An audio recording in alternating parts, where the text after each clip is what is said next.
What is the perfect movie franchise? Does such a thing truly exist? The License to Watch podcast sets out to answer that age-old question. Join comedians Matt McGregor, Harris McCabe, and Colin Shaw as they dissect your favorite film franchises one movie at a time.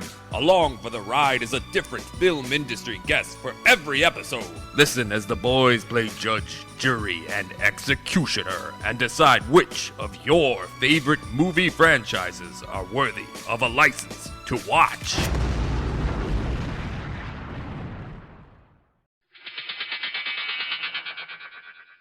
Hello everyone, Screenplay Archaeology host KiramidHead here. Before we get into today's episode, I just want to get some intro stuff out of the way. First things first, we are now part of the Fandom Limb Media podcast network, so I'm going to link their site down below. And that's why you would have just heard a promo for another podcast, because they're another one of the shows on the network. And as per usual, if you like the show and you'd like to know more, you can check out our social media pages on Facebook, Tumblr, Twitter, and even Instagram now. The show also has a Patreon if you're willing to gift money, but you don't really need to if you don't want to. And we also have a Discord server, which you can join if you want to chat with, the group members there. So that link is going to be down below as well. So yeah, sit back, guys, and enjoy the show.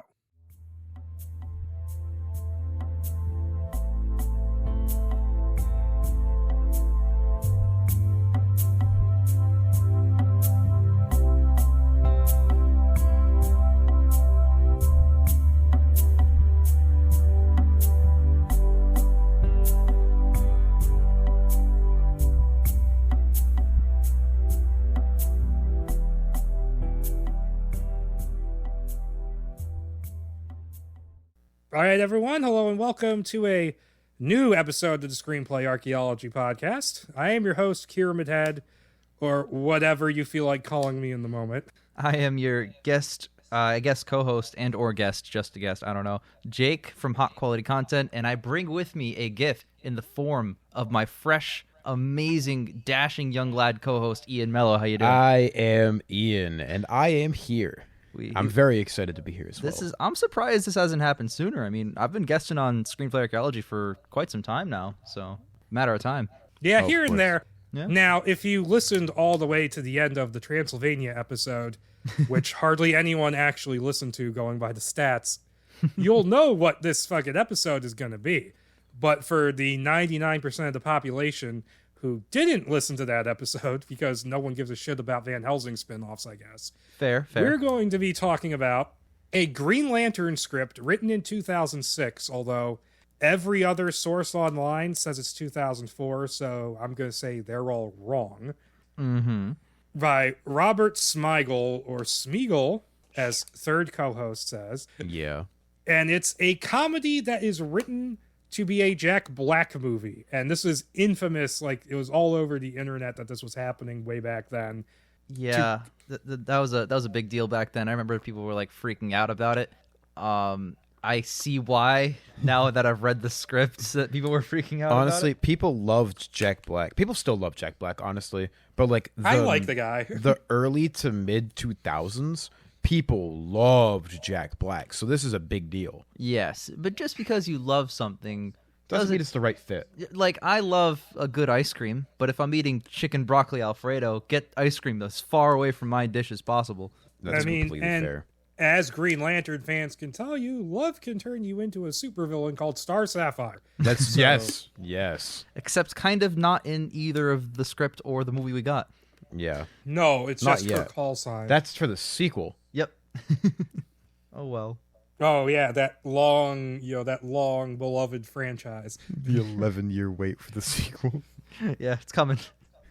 Yeah, we're gonna get it. Like it's gonna be a 40-year wait, like Top Gun Maverick. It's gonna be awesome. There you go. Oh, and it's gonna be even better than the original. Mm-hmm. Well, I should point out before we proceed, not a high bar to clear. Right. Yeah. One of the reasons, if not the reason, that I have Ian Mello of Hot Quality Content fame with me is because he's probably like one of the only people on the planet besides Ryan Reynolds and Blake Lively that actually like Green Lantern 2011. It's pretty good. So but aside from that, he is a foremost Green Lantern expert. He knows a lot about the lore and the characters in the comics. So for this script to have existed in some way, I was like, oh, well, I got to get the expert. Got to get him in. I was very excited to read the script, and then after reading the script, I was very happy with what we got. Let's just put it that way. Yeah. I was actually happier with the Ryan Reynolds movie than I ever thought I could be. That's saying something coming from you. It is. That really is. You know what? I kind of feel the same in most places. Well, we'll get there when we get there. But like, wow, this could have been so much worse than the movie we got. Yeah.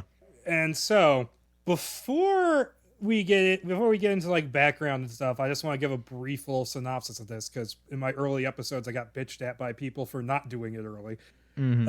So the synopsis of this is that it's the Green Lantern Hal Jordan origin story of Abensur dying, crashing to Earth, and passing his ring on to an Earthling. But in this case, it's General Fuck Up and Slacker Judd Plato, who works in a furniture store and is a contestant on a show that's like Fear Factor, but just the eating parts. As he says, that's literally a line. That's actually just a line, yeah. Yeah. And so he gets given the ring, and there's a villain on the way from a miniseries called Emerald Dawn called Legion. Yep.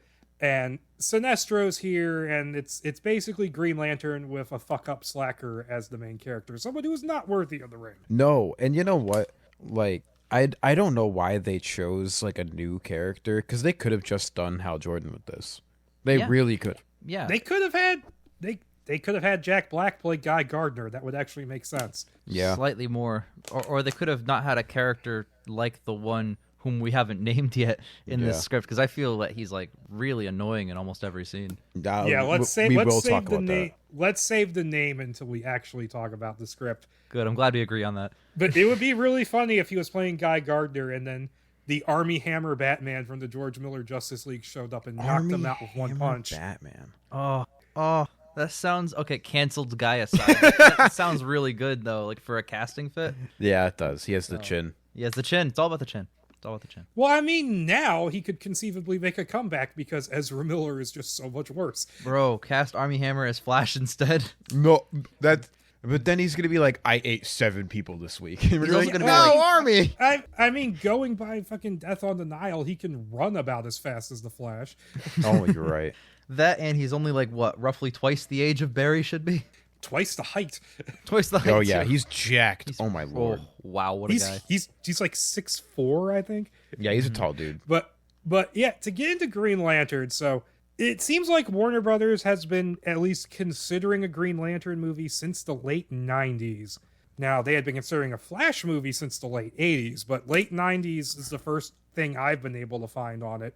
And Kevin Smith was finishing up his work on his Superman Lives script, which is actually not that bad. Yeah, I've heard a lot about it. Interesting. It's not the worst version of Superman Lives, I'll just say that.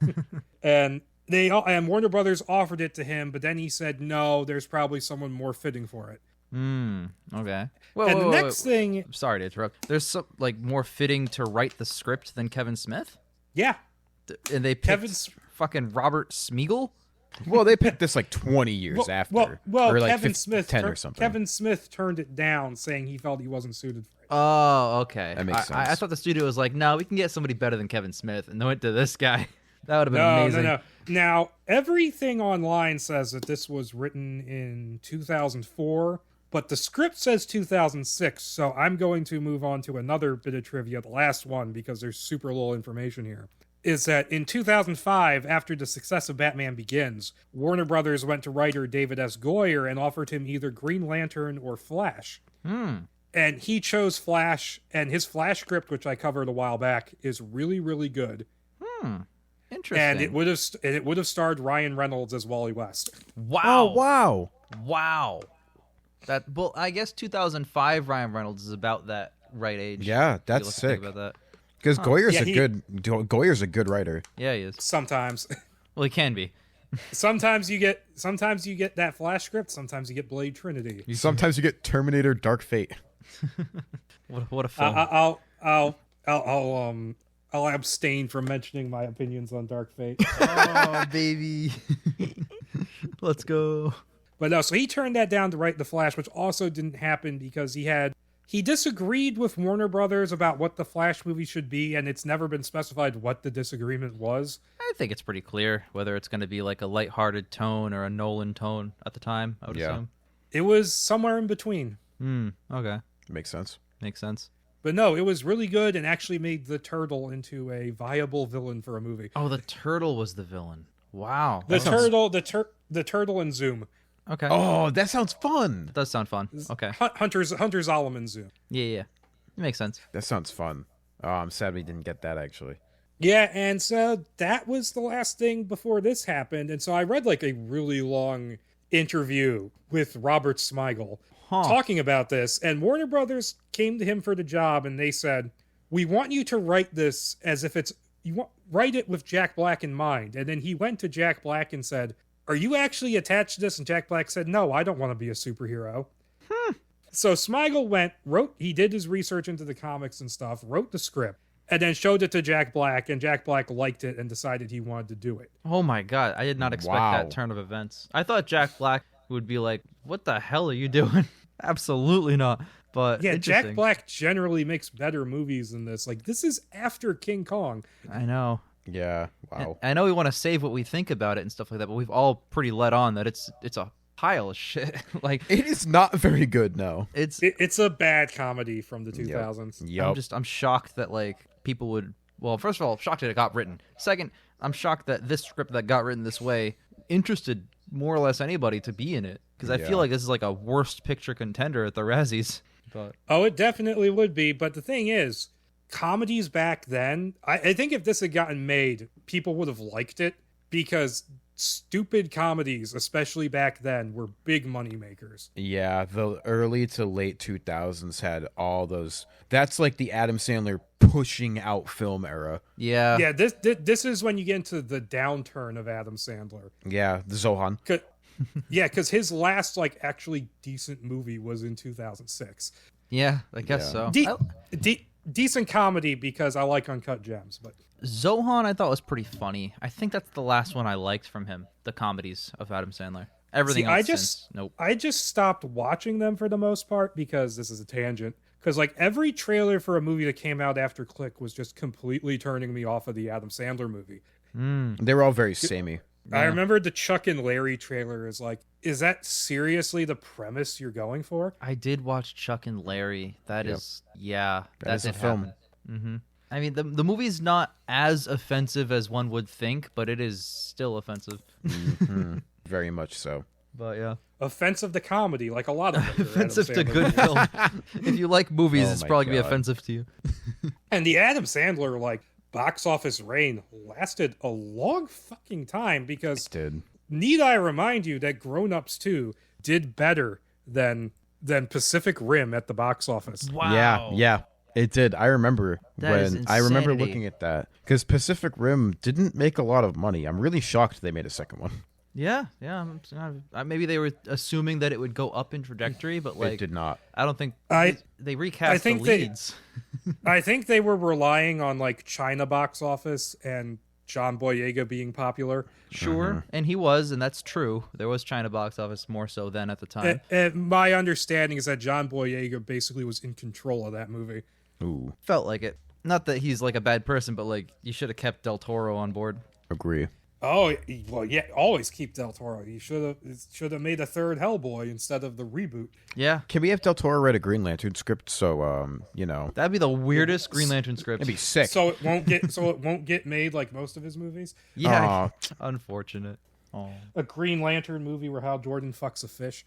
Yeah, there you go. It'd be just like this one. I was about to say that there are similar energies in this script, but like, not in a serious way. Like Aquaman apparently does now, according to Peacemaker. Oh my god. I love that shit. But did you see the clip where Jason Momoa was at like a red carpet event for someone, and the reporter goes, "What kind of fish was it?" Oh my god, that's so funny. That's amazing. That's so. He's funny. a lighthearted guy. He probably had a good time with that. He showed up. Yeah, I mean, well, the fish probably won't shit in his bed like Mara, so. Oh my god. Oh my god. Oh, we're going for it, because these jokes are funnier than the script. You're damn right they are. You know, that's a low bar. Yeah, that being said, there are moments in the script that genuinely made me laugh. Oh yeah, there's a handful, but most of them are like later on. The first half of the script is painful. Really? I thought the second half was way worse. Because the second half actually had Green Lantern stuff in it. That's okay, guys. I don't like either half. I don't like either half either. I don't like either. Yeah.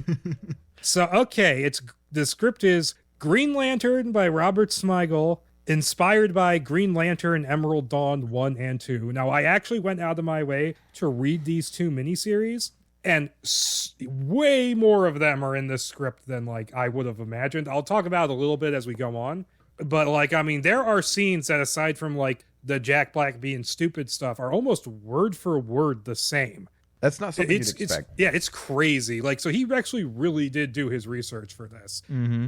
Even some of the silly shit is in those comics. Really, I can't wait to hear. I hope it's certain things. I can't wait to. I can't imagine them being in comic form, and then you're gonna say this one's actually in the comics. I'll be like, no shot, dude. Right, exactly. I'm waiting for those moments, and I'm really excited to just figure out what is in those. Okay, and so it's a first draft, and Smigel said in that interview that he wrote 3 drafts. So maybe the third draft is like more cohesive. They read this and went, do more. Do more of this, please. I would have read this and been like, Robert, you're fired. You're so fired. One thing I've learned from like researching all this development stuff is if you have an A-list actor attached, it fucking moves. Like they will keep moving on it. That's fair. That's true. That's sometimes they very fair. make movies like without even a script being done if you have an actor attached. Yeah. Yes, and it's like that clip I sent you about Gladiator this morning. Yes, it was so funny. But it's dated June 20th, 2006, which is more significant than I thought when I started reading this, and we'll get into that later. Mm-hmm. And interestingly, it begins with, instead of saying fade in, it says open on. Mm-hmm. Weird. And so it begins with a wobbly shot of space, and there's an unseen Abensur, Green Lantern of Sector 2814, and he's narrating about how the universe began with perfect logic and order, and then evolution happened, creating creatures with flawed logic, blah, blah, blah. The Green Lantern Corps was created to maintain order. And this is all nonsensical and does not explain the Green Lantern Corps very well at all. Nope. Not at all. It's also word for word from the comic. Really? Wow. That's his narration, like he's talking to Hal Jordan in the comic, and everything he says is word for word. That's wild. Okay. That's interesting. Okay. And so this is intercut with the introduction of our hero, the slovenly, drumroll, Judd Plato. Yeah. What? Dude, when I saw that his full legal name was Judd Plato, I almost damn near turned off my computer. Like, Does he have a cousin named Jim Socrates? Oh no, it's him, Chris Aristotle. Like, I was so mad.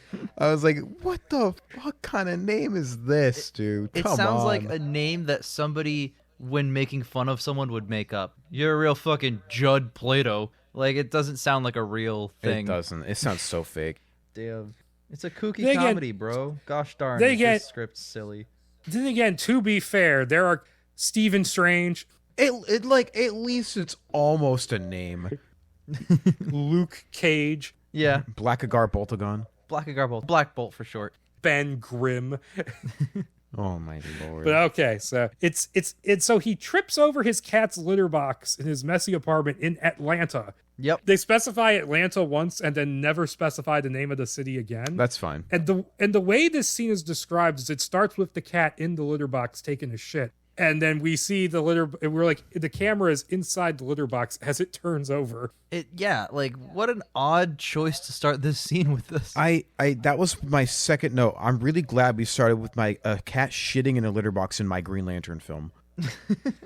I hell? watched a movie directed by James Franco not long ago. I watched it for free on stream. It's called Child of God, and like 5 minutes in, the main character, you graphically see him take a shit in the woods and wipe his ass with a stick. Oh, great. That's so good. That's Don't giving me watch real that Judd movie. Plato energy. Yeah. Don't watch that movie, by the way. It's terrible. Damn.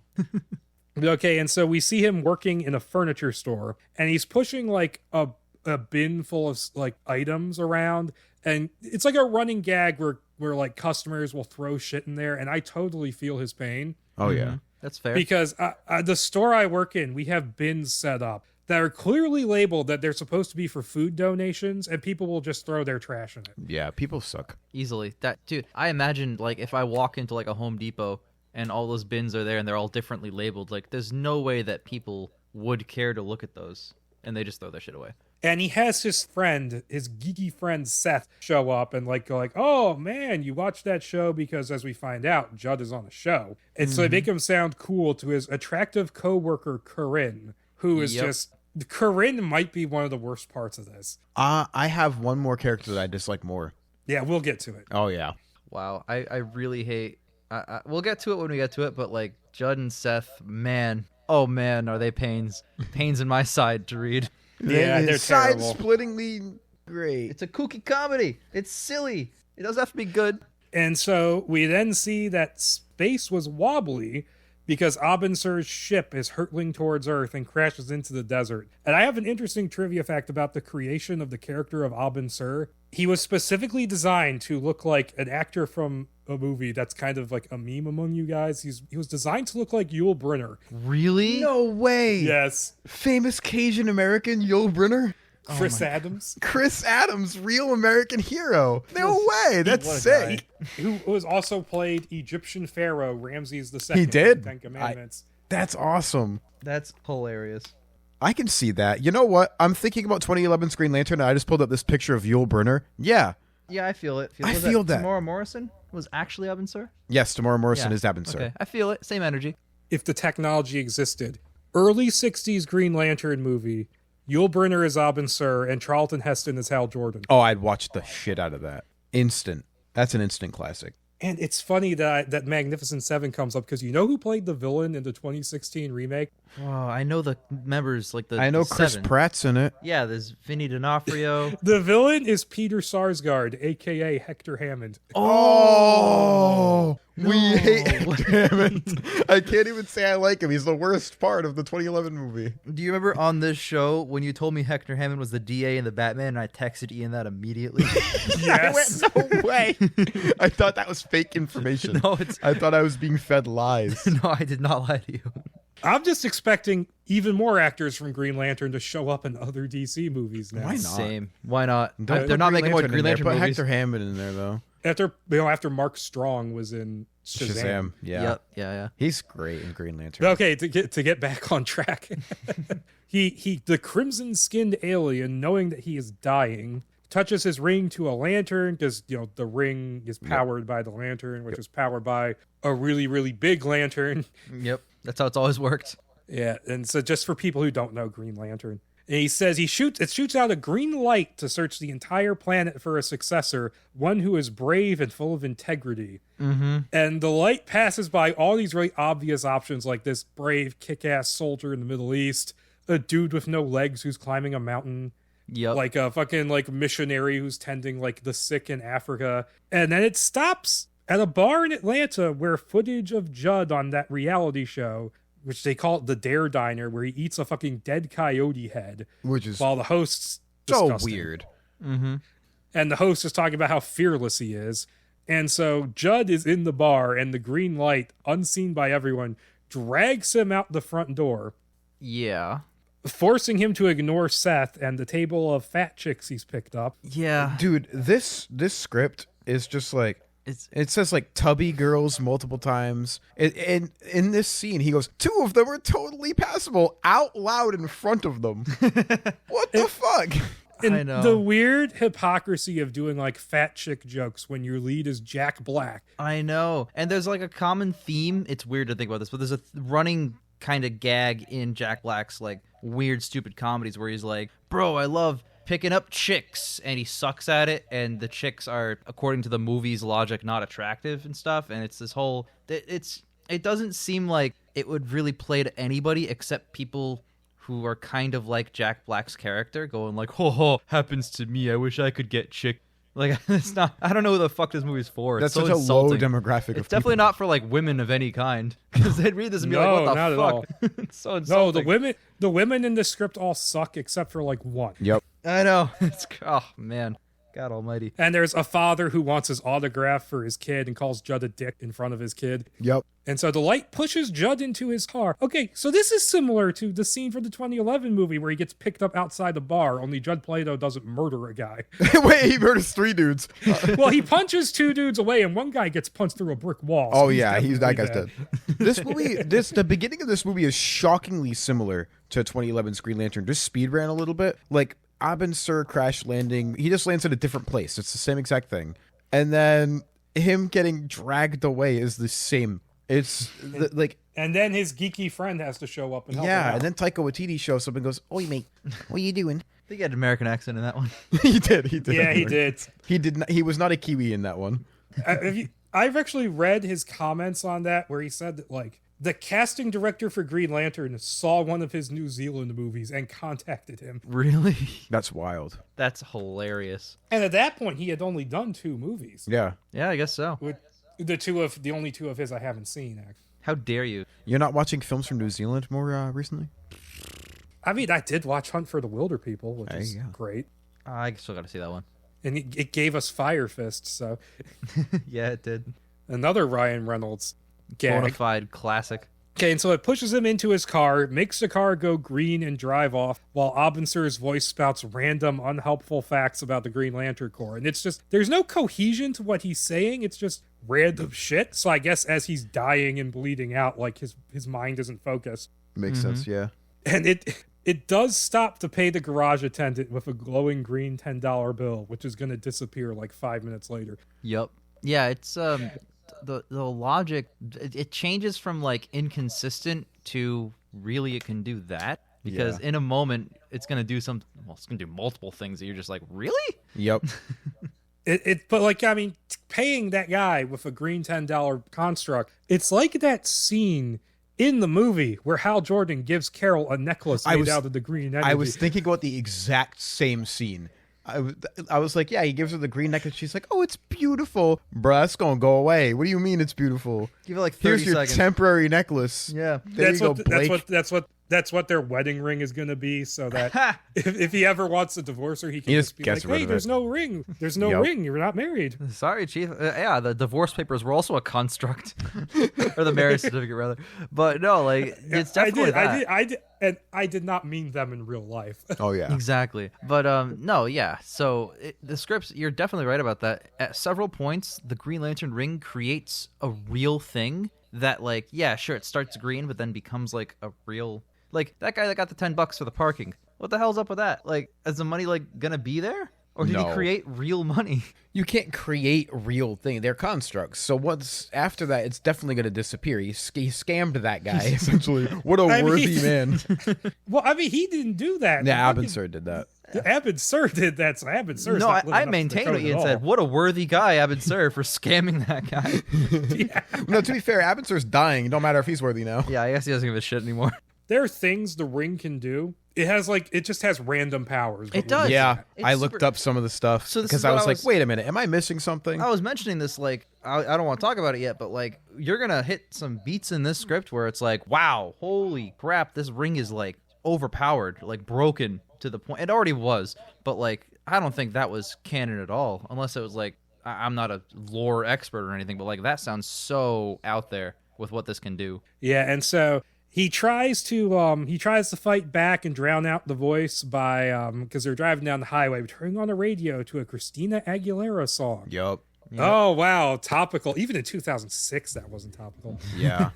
But it just statics out and switches to the voice. Yep. And the car then takes off and flies, which I have no problem believing that. No, that's normal. It Because just creates in the the Emerald- circle around him. Yeah, because in the Emerald Dawn miniseries, he's inside a flight simulator, and the green energy comes in, grabs the flight simulator, and yanks it out of the building. And after this happens, Carol Ferris calls him up and goes, "So yeah, what happened to the flatbed you obviously called up to steal this thing?" Wow. It's so stupid. That's funny. But so they take it takes off and flies, take him directly to the crashed ship in the desert. And Abensur's voice tells him to wield the power, and when he tries to dissemble by talking about his cat's thyroid, the light becomes a giant projection of Abensur's face, which freaks him out. This happens in the comic. He tries to Really? walk away, and a giant Wizard of Oz face happens. That's funny. That's amazing. Because Hal Jordan in that miniseries before he becomes Green Lantern is an alcoholic fuck-up Yep. who cripples his friend in a car crash. Okay. And through the whole scene, he's like driving too fast because he's drunk. And he almost, because he's not looking, he almost hits this giant sign by the side of the road. And the panels, it makes it look like he like spins to like avoid it, but it makes it look like he tilts the car like he's hell of a pilot kidding it. Oh, I love that. Gotta love But that. instead, he just rolls the car. And so the other two people are fine, but the other guy gets crippled. And he's like sitting there in the hospital bed. And he's going like, it wasn't my fault. It was the sign. It was too close to the road. Oh my goodness. Wow. Yeah, good job. Wow. So much willpower and bravery, Hal. Yeah, okay, hot take. Thor from the beginning of Thor 1 is more worthy of the ring than that Hal Jordan. Oh, Wow. for sure. Like, listen, Thor at the That's beginning of Thor hilarious. 1 isn't the most worthy guy, but he's not that bad. Oh my god. I crippled my friend and blamed road signs, bruh. Literally. So yeah, Judd pulls out his cell phone, his dank clamshell phone from Here we go. 2006. It's BlackBerry. And no, I don't think BlackBerry this wasn't the BlackBerry era yet. BlackBerry is somewhere later in the script. It is? Yes, I think when they're watching the TV show, she's like, "Let me pull that out of my BlackBerry." I used to have a BlackBerry. Oh my god! I never did. I dodged that phase of the world. I'm happy about it. I have an Android now. Jackson had a BlackBerry. Yeah. Our friend in real life, Jackson had a BlackBerry. Weird. And so he calls up Seth, asking him if the NyQuil he took the week before could have some delayed effects, and they're just rambling. He's like, guys, you ruined my chance with the passable girls. It's like, and so Judd hangs up, and then the giant head disappears. Judd tries to leave again, only for the green light to form a chair and seatbelt around him and drag him into the crashed spaceship. That also happens in the comic. Oh my god, that's mad Wow. funny. Okay. And so Abensur explains that he is dying and that the ring has chosen Judd to be his successor. And Judd's like, wait, you're that green guy, Green Hornet. I laughed at that joke when I read it the first time. Which is, it's funny to me because Green Hornet also had a movie in 2011 that also bombed. Yep. It did. That's weird how that happened as well. It did. I actually laughed at that joke. I'm not gonna lie. Like I giggled at that one when I read it the first time. It would have been funnier if he said Green Arrow. Oh yeah. But no, I actually have like 5 Green Hornet scripts. Oh, wow. Okay. He's like, Abensur corrects and goes, oh yeah, you're the 8th most popular superhero. And that's a weird running gag. I also laughed at that joke. They keep every time they bring it back here, they increase the number of the ranking. It's It funny. increases, and then the last time it decreases. Yep. Yeah, which is great. And Abin's like, oh, you were chosen for your fearlessness and honesty. And Judd's like, what, the Dare Diner? But I could only eat that stuff because I have a dead spot on my tongue because I bit it as a kid. Wow. Wow. Yeah. Yeah, the dead spot is not in the comic. Yep. Well, yeah, it's also not Judd Plato. It's like, hey, I only made it to 3rd place, but the episode hasn't aired yet, so don't spoil it. God. Don't spoil live Okay. TV. Come on, man. Okay, yeah, full credit, though, to this script. It's actually written by someone who understands how TV shows work. Yeah, Mm-hmm. that is true. Because almost every other movie that deals with a TV show, it's like, it's happening live. Yeah, literally, exactly. And so Judd's phone rings, and it's Seth again. He's pissed that the girls have left. And Judd, you're not here to give me a ride. I'm like, get your own fucking car, slacker. Yeah, exactly. It's so weird. And so Judd tells him what happened, but Seth doesn't believe. He's like, really? Green Lantern, the 9th most popular superhero? Put the guy on the phone. And so he puts Abensur on the phone. And he's like, Seth, oh yeah, he's this loser I know who's really into superheroes. And I'm like, yeah, way to know your audience. Yeah, exactly. Well, this is Yeah. back in a time period where it was people who like superheroes were like nerds and geeks and shit, and definitely weren't normal people. Yeah. So Okay, so 2006. At this point, the most recent superhero movie to come out was X3. Not X-Men 3: The Last Stand. let's not forget about Superman Returns, which is like literally That's this year. Not out. That's not out yet. Yeah. When Oh, this yeah. is turned in. Good point. But and then like the year before that was, because I maintain 2007 is the worst year for superhero movies, but well, maybe 97 because that had both Batman and Robin and Steel. Mm-hmm. Oh no, Steel. Mm-hmm. But 2005 had Fantastic Four, which is watchable-ish, and Elektra. Oh, Not watchable. bro, unwatchable. Very. And then 2007 was Ghost Rider, Spider-Man 3, Fantastic Four 2, Jesus. Yeah. Fantastic Four 2 is the best one because it's 90 minutes long. I like Spider-Man 3. And so Seth tries to... I'm just going to leave that. Seth tries to quiz Abensur on Green Lantern trivia, and Abensur makes a green hand and yanks Seth through the phone, spitting him out of the cell phone and into the wrecked ship. I don't think the ring can do that. I put the same thing. I went, this scene's really funny. However, Dude, it is insanity. The lantern ring can rip people through wireless phone calls from like across like physical space. yeah, that was stupid. I have multiple notes. I'm like, all right, it's really funny that he's making Abensur use a cell phone while he's dying, and I like that he slaps him through the phone, but that is not possible. I also want to mention that this script not only establishes the existence of other Green Lanterns, but also superheroes are a thing in general and public knowledge, but also superheroes are like fictional media as well. Yeah. So like it's like The Boys where like they're real, but there's also media based off of them. But then It's confusing because there are some superheroes... The Green Lanterns are definitely real, but Superman isn't? yeah, because Superman Returns starring Brandon Routh is a film in this script, which Yeah. we'll get to obviously, but there's also actually Superman in the script because they keep referencing that one is out there. Yep. So like, does Brandon Routh play the real person Superman in this? Well, that was probably what the crossover would have been if it... Well, yeah, but like the implications of just going like so far deep into the meta without actually like making it make any sense at all. Yeah. I don't know. And so Judd tries to talk his way out of it again, not noticing that Abensur has died until he starts decomposing, which makes Judd vomit. Literally. And the ring then flies onto Judd's finger, and a Green Lantern suit appears on his body, which makes Seth laugh at him. And so Judd then practices with the ring, figuring out how to fly almost immediately. Yep. Yeah, I didn't like that. So Judd Plato is a hell of a pilot kid. Yeah, literally. He makes green fists, and Seth is like, every Green Lantern could do that. As if he knows. Yep. And is he Yeah, talking it's- about comic books or is he talking about Comics? real lanterns? It would have to be comic books, because how else would he learn all this detailed shit Yeah. it has to about be the comic Green books. Lantern Corps, who apparently have never been to Earth before? Yeah. Yeah, wait a minute. Whoa, that's nuts. So so if they're just comic books, then the people who made the comic books clearly knew about real Green Lantern. Yeah, So- it's like the meta joke about X-Men comics in Logan, if it didn't make any sense. Also, Logan, co-written by Michael Green, who co-wrote Green Lantern 2011. Wow, redemption arc right there. Let's go. He also co-wrote Blade Runner 2049. Yeah, Also he a great film. I have another note here that that the script doesn't waste time on the romance stuff at first. It goes right for the Green Lantern shit at first. But then like literally like the next scene, it just undoes all of that. So And so he makes a sword, and Seth says, be more creative. Make something that you know every detail of intimately.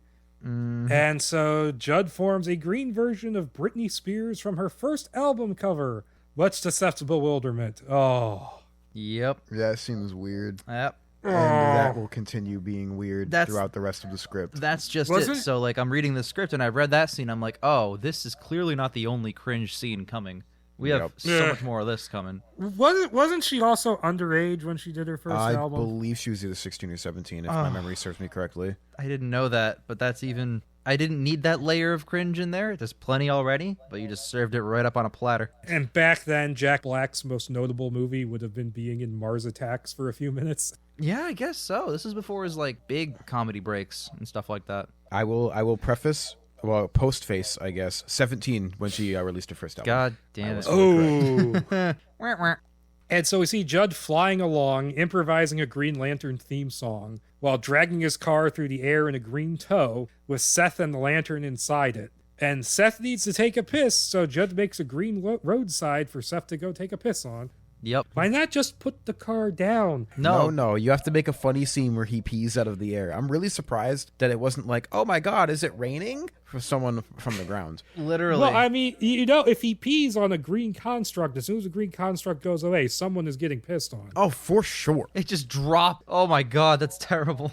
But the script will never go into that at all. No, why would it? Thank God. Yeah, I agree with thank God. So it then goes to the next morning at Judd's apartment, where Seth crashed for the night. And Judd is about to head out to work in full costume to impress Corinne. And he goes, oh, by the way, do I have a boner? What a shit line.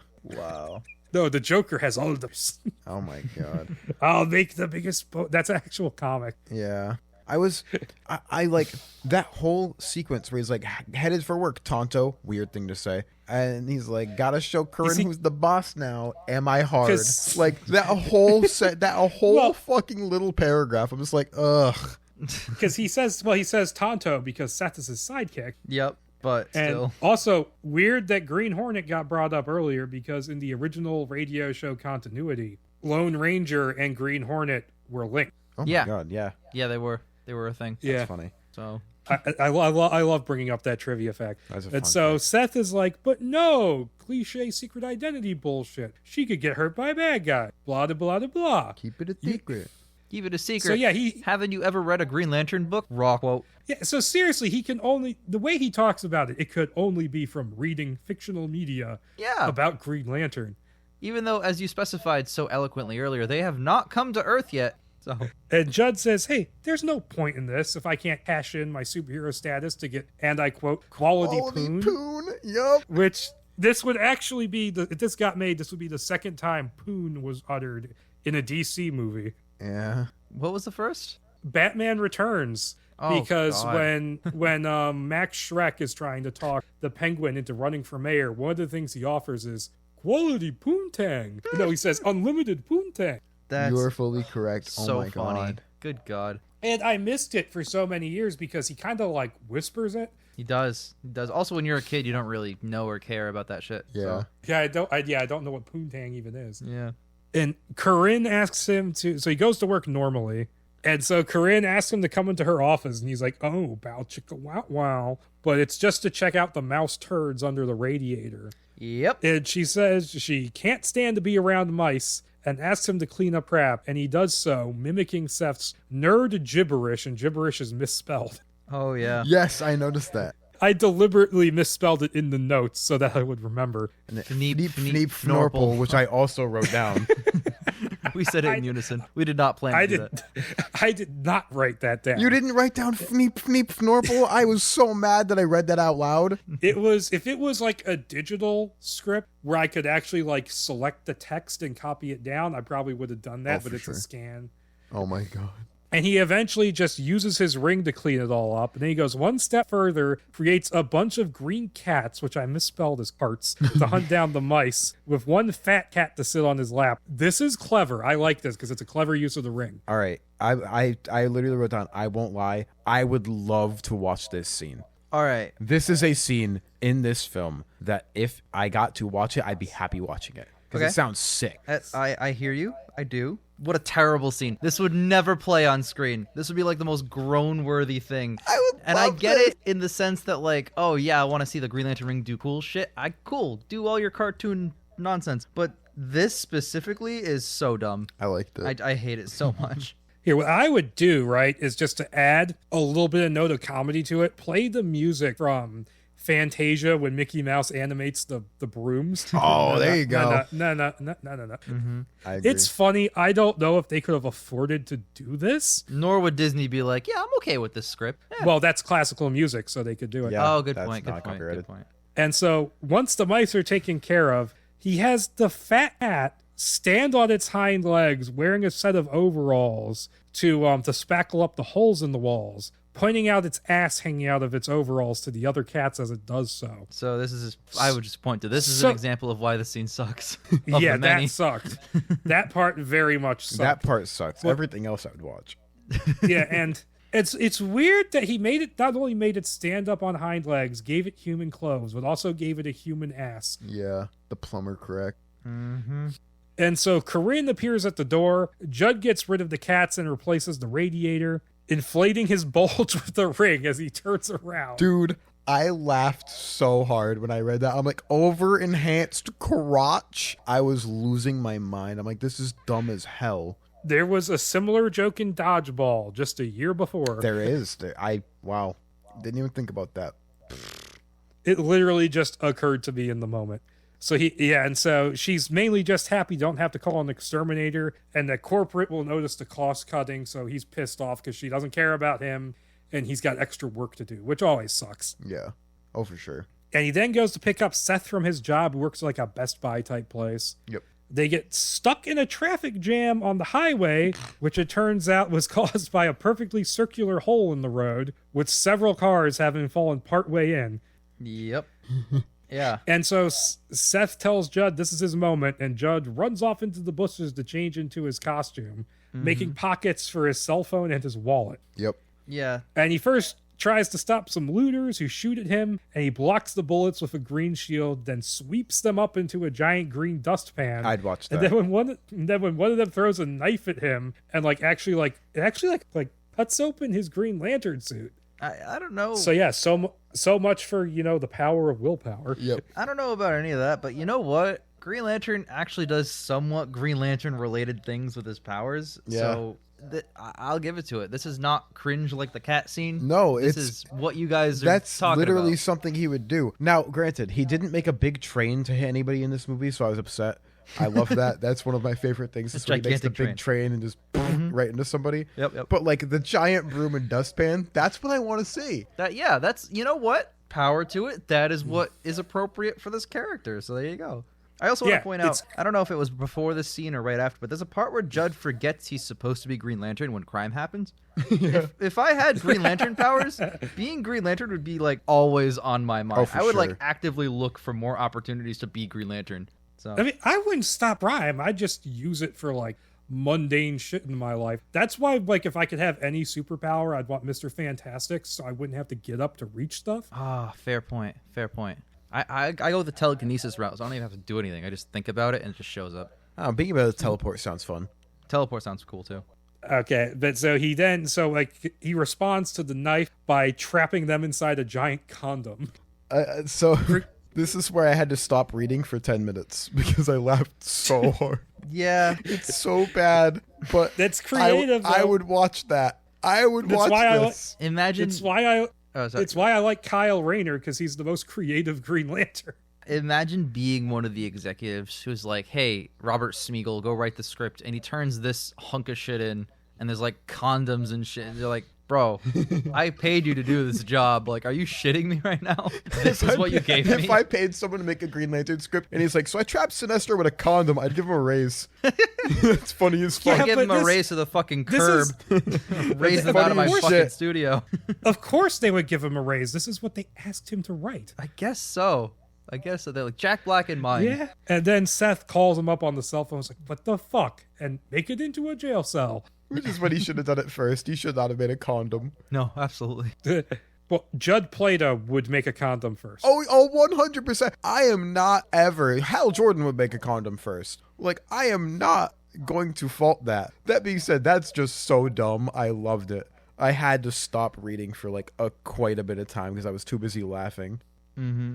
And so Judd then creates a giant green tow truck to help pull the cars out of the hole. But people are like, you're going too slow. He goes like, hey, I'm not Superman. So he gets an idea. He makes a green Superman to do it for him. I loved that.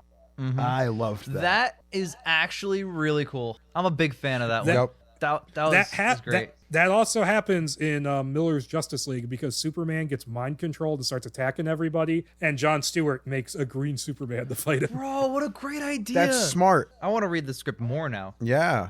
Ian, you got to join me for the Justice League Mortal script. I got you. To read. Yep. 100%. And he then makes a green plug for the hole, and the people on the highway nearly run him over. And suddenly, a yellow energy beam blasts the road, creating another hole, narrowly missing Judd. Also, the people on the road are like, aren't you going to fix these holes? And it's like, it's Green Lantern energy. It's not going to stay. Yeah. Mm-hmm. It's coming from a winged alien on a rooftop who shoots another bolt at Judd.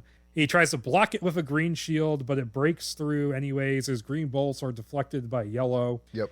And so he runs, hides, talks to Seth on the phone again, goes like, well, obviously everybody knows Green Lantern's abilities don't work on yellow. Which, by the way, that's dumb. You cannot put that in a modern day movie. Yeah.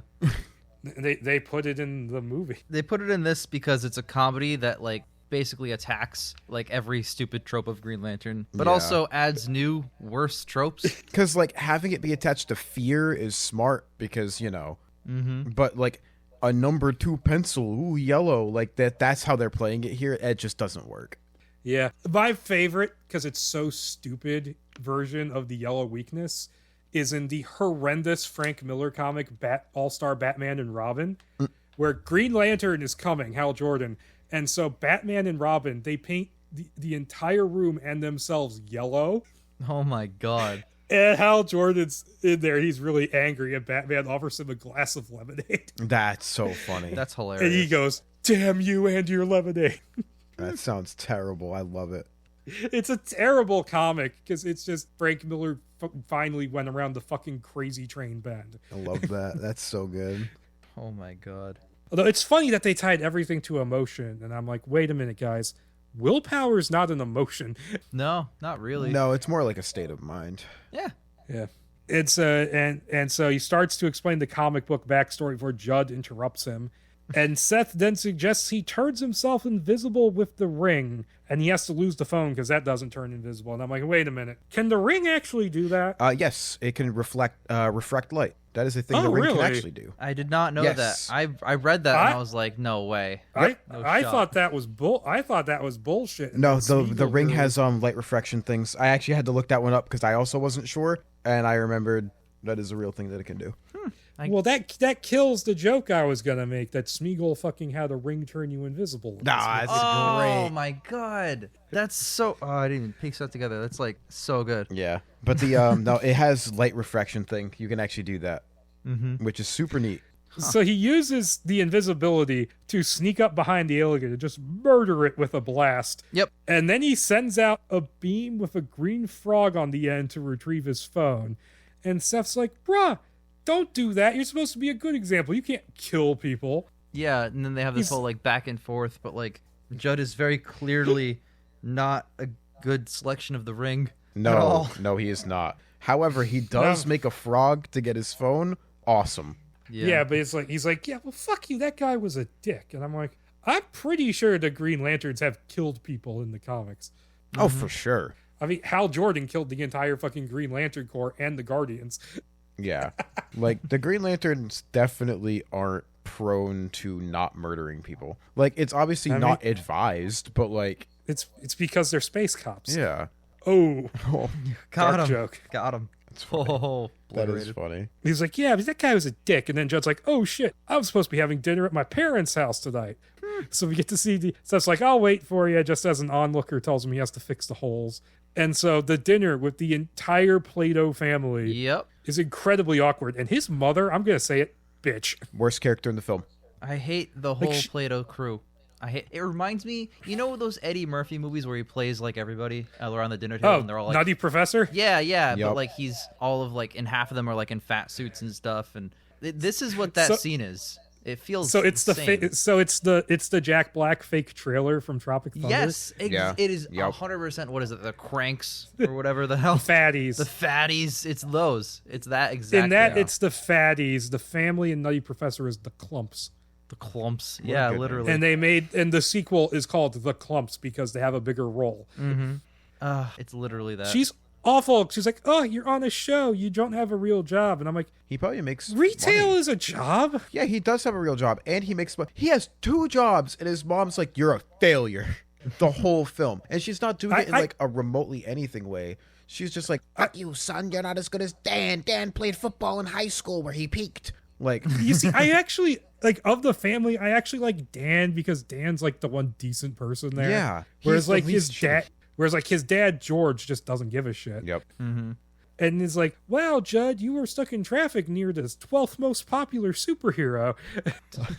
I love it. I love how dismissive everybody is about Green Lantern's importance. Yeah. Because, like, yes, of course they keep bringing him lower and lower on the list of important superheroes. He was so important that he made a more important superhero actually solve the problem last scene Yep. out Very of his true. construct. Although, if Superman doesn't really exist in this universe, But it solves. He must. Does he though? He has because they to. don't mention him for real. They just That'd be. he's only every Superman thing is in reference because like him saying I'm not Superman feels like a meta reference Yeah. to something fictional, and every other scene Superman comes up, it's in reference to something fictional. Which Yeah. oh boy, we'll talk about it. Yes, we will. But it solves the hole in the Green Lantern lore where if it's seeking someone worthy, why doesn't it just go, hey, Superman? Then Superman be instantly overbroken. He's already over. He already is, but like, I mean, imagine I Superman get also getting why into it cars. doesn't. I mean, in the DCEU, he is brave enough to jump into a bathtub fully clothed. Well, isn't the ring magic?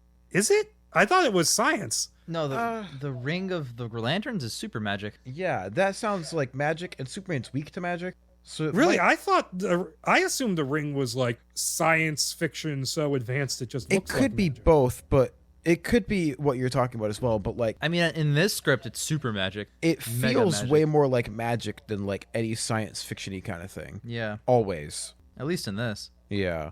Like, I always assumed it was just like soft science fiction. That makes sense. Like science fiction fantasy almost. So like Judd leaves the dinner early and calls Seth like, "Hey, meet me on Clark Street." And it's a bad neighborhood, and Judd and Seth, Judd's in full costume. They're walking down the streets patrolling. And Judd now has a green fanny pack instead of pockets. So it has his wallet, his cell phones, some snacks, some other stuff. Yep. Yeah. And so Seth's like, "You're doing it all wrong. Crime won't just come to you." And I'm like, that doesn't make sense. He's going to a crime-ridden neighborhood Yeah. himself. He's not waiting for the crime to come to him. What if Robin was like, Batman, we can't just walk around Gotham and expect crime? Except you can. Like, every day there's a new psycho blowing up things. Like, yes, you can. I'm like, a Green Lantern. And also, a Green Lantern has an entire sector he's responsible Yeah. for. Surely there's more important things to be looking after than fucking street crime. Street crime in Atlanta. Yeah. The most crime-ridden place ever. Bruh, you have to go like, the whole planet is his, and he's like, you know what I'm gonna do? I'm gonna stop a robbery of a gas station in Atlanta. Mm-hmm. That's gonna solve the world. Just stop people from robbing the underground mall. Yeah. Literally. It's really funny this is set in Atlanta because the Constantine TV show on NBC was also centered on Atlanta. Mm-hmm. Oh, they could have done a crossover. Yeah. Oh, well. But no, NBC did not give a shit about that show, and then they canceled it. Yep. And so, like, they decide to eavesdrop on two. Oh, this is where it gets creepy again. I forgot about this. They eavesdrop on two cops chatting in the police car. They're using the ring, but they only get to hear a story about how there was another cop who banged an 18-year-old high school girl with big tits and then got cuffed to a bed by her and her sister who taught her everything she knew. And they fuck like French hookers. And I'm like, what the fuck? That scene is really weird, really creepy. And then the third thing, can the ring do that?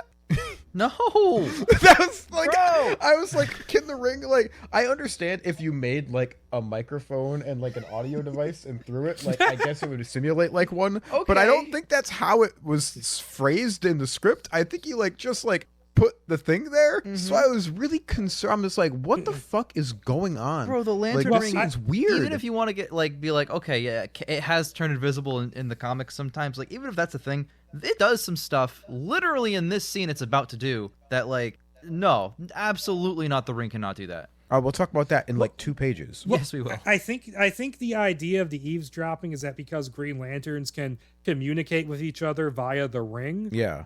I guess maybe they figured it can like tap in the radio signals or something. No, you're reading this all wrong. Hal Jordan is one of those police officers in that car, and they could talk via their rings. I don't know about Well, that. Hal Jordan did bang a teenager in the comics. So. Oh, God. I mean, yeah, no, this entire 2 pages of script where they have this conversation, it's like cringe 2000s. I mean, the tits on this girl, like that shit. Like, I was not happy with this.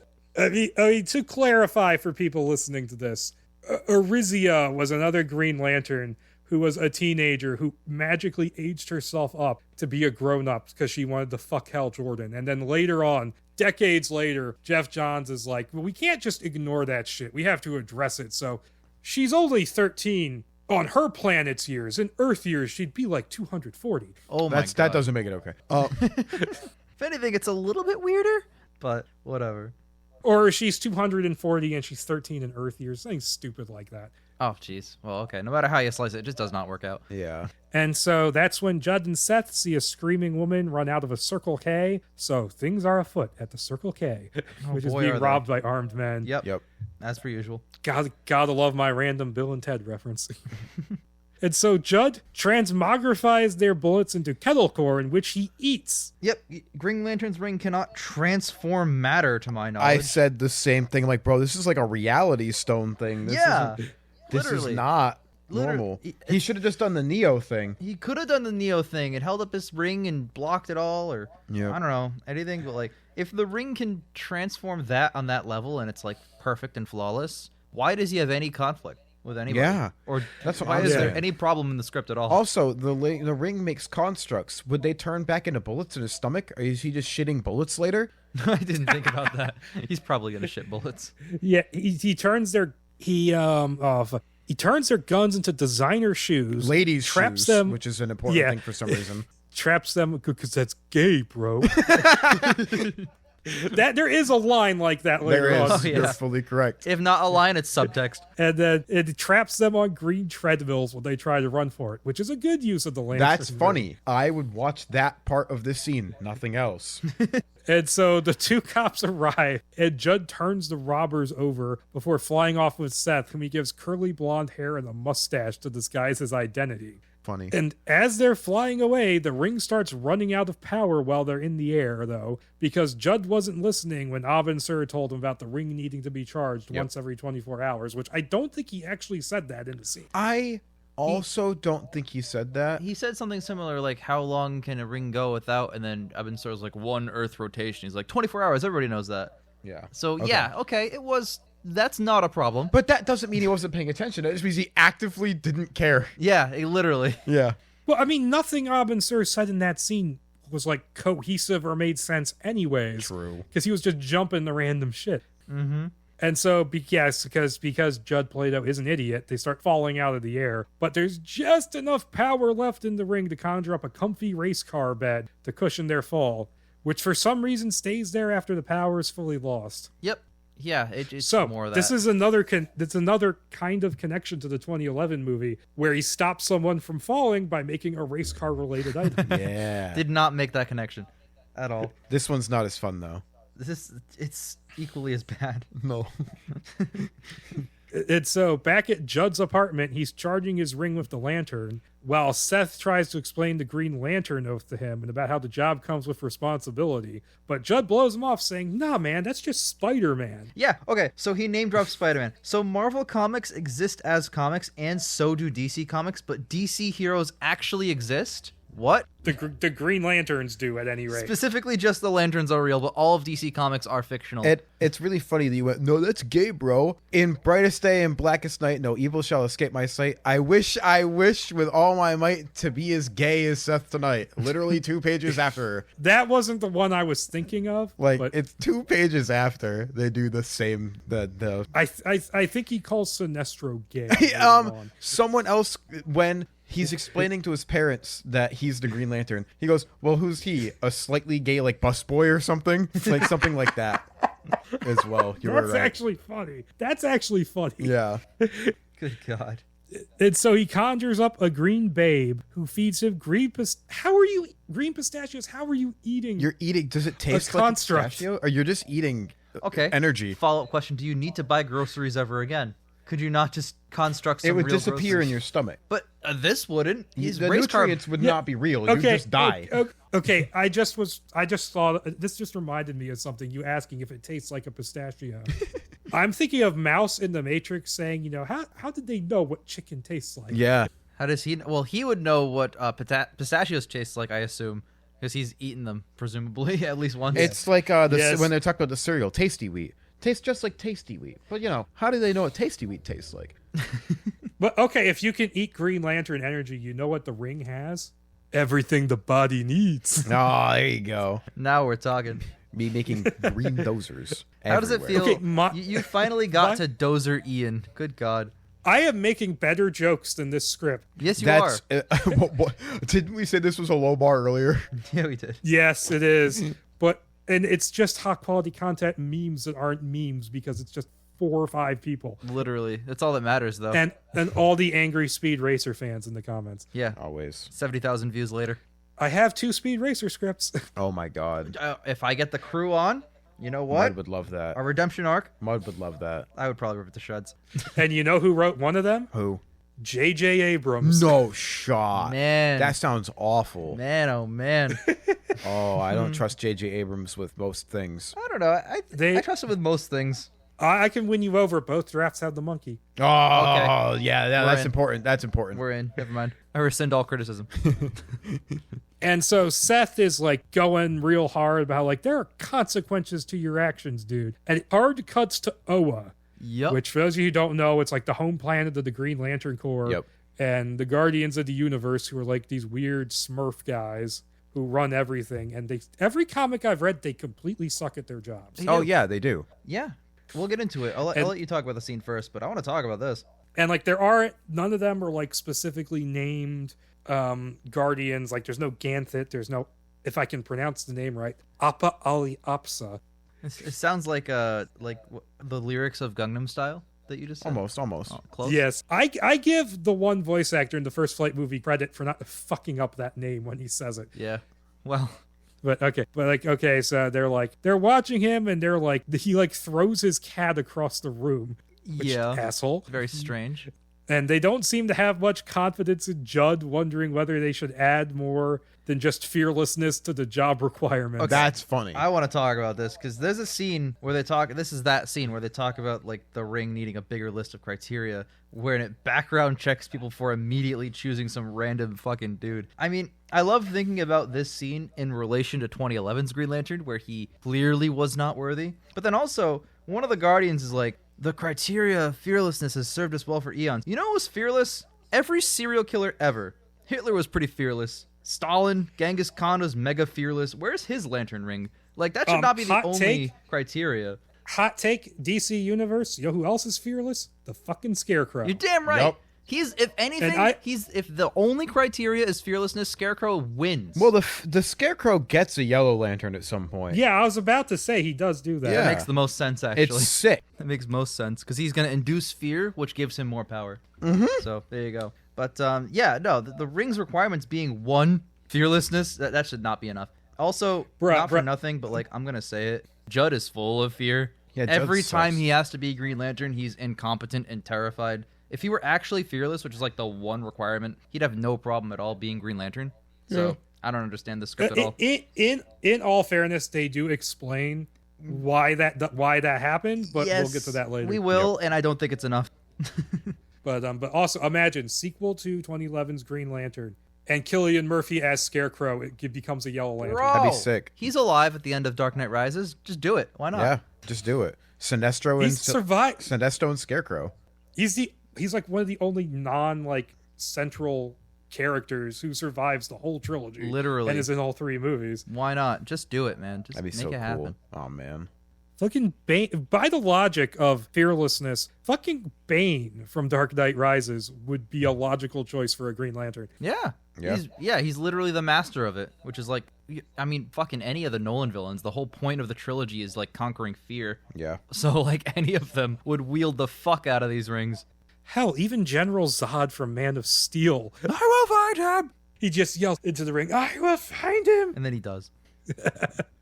So they're like, we'll give him a chance to monitor him in the coming days before turning off their monitor. Okay, this brings up a question I have about a lot of different Green Lantern things. I've read a few different origin stories. I've seen a few origin movies. Why is there not a protocol programmed into the ring to just immediately teleport him back to Oa for training? I know. And Yeah. wasn't there something like that in 2011's? Or no? So he gets not immediately teleported, but after he kills those people in the parking lot, Which deems him worthy. it bubbles him and brings him straight up into space, where he gets like that scene where he's surrounded by all the white going for like 5 minutes. Yep. And then he's on Oa. Sure. And then they do the training, I think. Mm-hmm. Yeah, okay, that makes sense. Because, I mean, in Emerald Dawn, he literally only runs into other Green Lanterns because the ring is, like, explaining stuff to him, and it goes, other Green Lanterns, blah, blah, blah. He goes, like, I'd like to meet someone, so it takes him to meet Tomar Ray, who's in, like, the next sector over. Yep. Then Tomar Ray's like, oh, there's a new guy, let's go to Oa. And I'm like, the fuck is with this Mickey Mouse organization? Yeah. I mean, like, it's the kind of thing where, like, 2011's, to compliment a terrible movie, 2011's Green Lantern script flows mostly, like scenes lead to the next scene in a normal way, whereas this, and also that, it's so bizarre. Like, I feel like scenes don't even finish sometimes. I feel like they just like kind of end randomly and just go to the next like gag or bit they're gonna do. Yeah. It feels like a they lot of definitely vignettes. do. Yeah. And I will say the first draft of the movie is not bad. Like, it's not great, but it's like a first draft. Okay. And it completely doesn't understand Green Lantern lore because he repowers the ring with the power of love. That's I not remember green. reading about that. Yeah. I remember reading about that. That's not the green one. I'm pretty sure. Did that also have Star Sapphire become a villain? No. Okay. Could have sworn that was that script. No, that one, it has Hector Hammond and Legion instead of Parallax. Oh, wow. Legion's interesting. Well- I like we'll go into that later, but I like that. Although Legion in that script is not really Legion. It's just a big yellow monster. Lame. So they just renamed the same fucking shit. Ooh. Great. I mean, it's still better than turning Parallax into a giant cloud of diarrhea that rains down on the city. Yeah. Even though they literally just did that in Fantastic Four 2. Yep. I'll give it the slight edge over Fantastic Four 2 because at least Parallax has a personality and talks. He doesn't fair. rely on Doug Jones dubbed over by Morpheus to explain his shit. Yeah, good point. I forgot. He is. Lawrence Fishburne was only the voice. Correct. You are fully correct. And the next day, Judd is at work. A woman tosses a Diet Coke can into his bin. And this is so not Green Lantern, but this was actually funny to me. He uses the ring to take it back out and then pour its contents into her handbag. Yeah, really worthy, Judd. Mm-hmm. Like, I just love the pettiness. Oh, of that was funny. Like, I giggled at that one, but like, it's such a not good thing to do. No, not at all. And so he uses his ring to eavesdrop again on Corinne as she's talking with an assistant manager, Amy. And there's this weird moment where the floor manager is like giving him like stink eye for using the ring, and then he puts the ring away and then turns his ear into a dog ear. Yeah. Yeah, it did happen. I didn't understand that at all. Not only do I not like this scene, I don't like any time the women talk to each other in this scene because it's just so gross. Mm-hmm. It's like, And it she's fails- so fat. She's 125 pounds. Fuck you, whoever. Fuck you, Robert. And it fails that fake test from a comic strip that people act as a serious The thing. Bechdel test, right? Yeah. Yeah. Yep. Mm-hmm. Oh, I didn't even think about that, but that's, yeah. I don't subscribe to that test like 100% of the time, but it's a good like indicator, and yeah. It's a good indicator, especially when you're dealing with. Well, to be fair, they do talk about another woman, so technically they do pass it. Yeah, it's like the thinnest margin. I No, don't think it because matters. right before that, in the same conversation, he was so cute and an investment banker, but then this curly hair girl, like it's about a dude, and then they insult the woman because of the dude. Mm-hmm. Yeah, and then they say, "Oh, he threw me over for a fat woman." Yeah, well, a whole 125-pound fat woman, which isn't real because that's not fat. Yeah, as a fat person, I can confirm that. Mm-hmm. And then they quip about how every man at work is a loser, which makes Judd sad. And he flies by Corinne's window like he's going to reveal himself to her. And then he goes flying around looking for people to save, but nothing is going on. And here we come to the thing that I actually think is it's fucked up, but it's funny.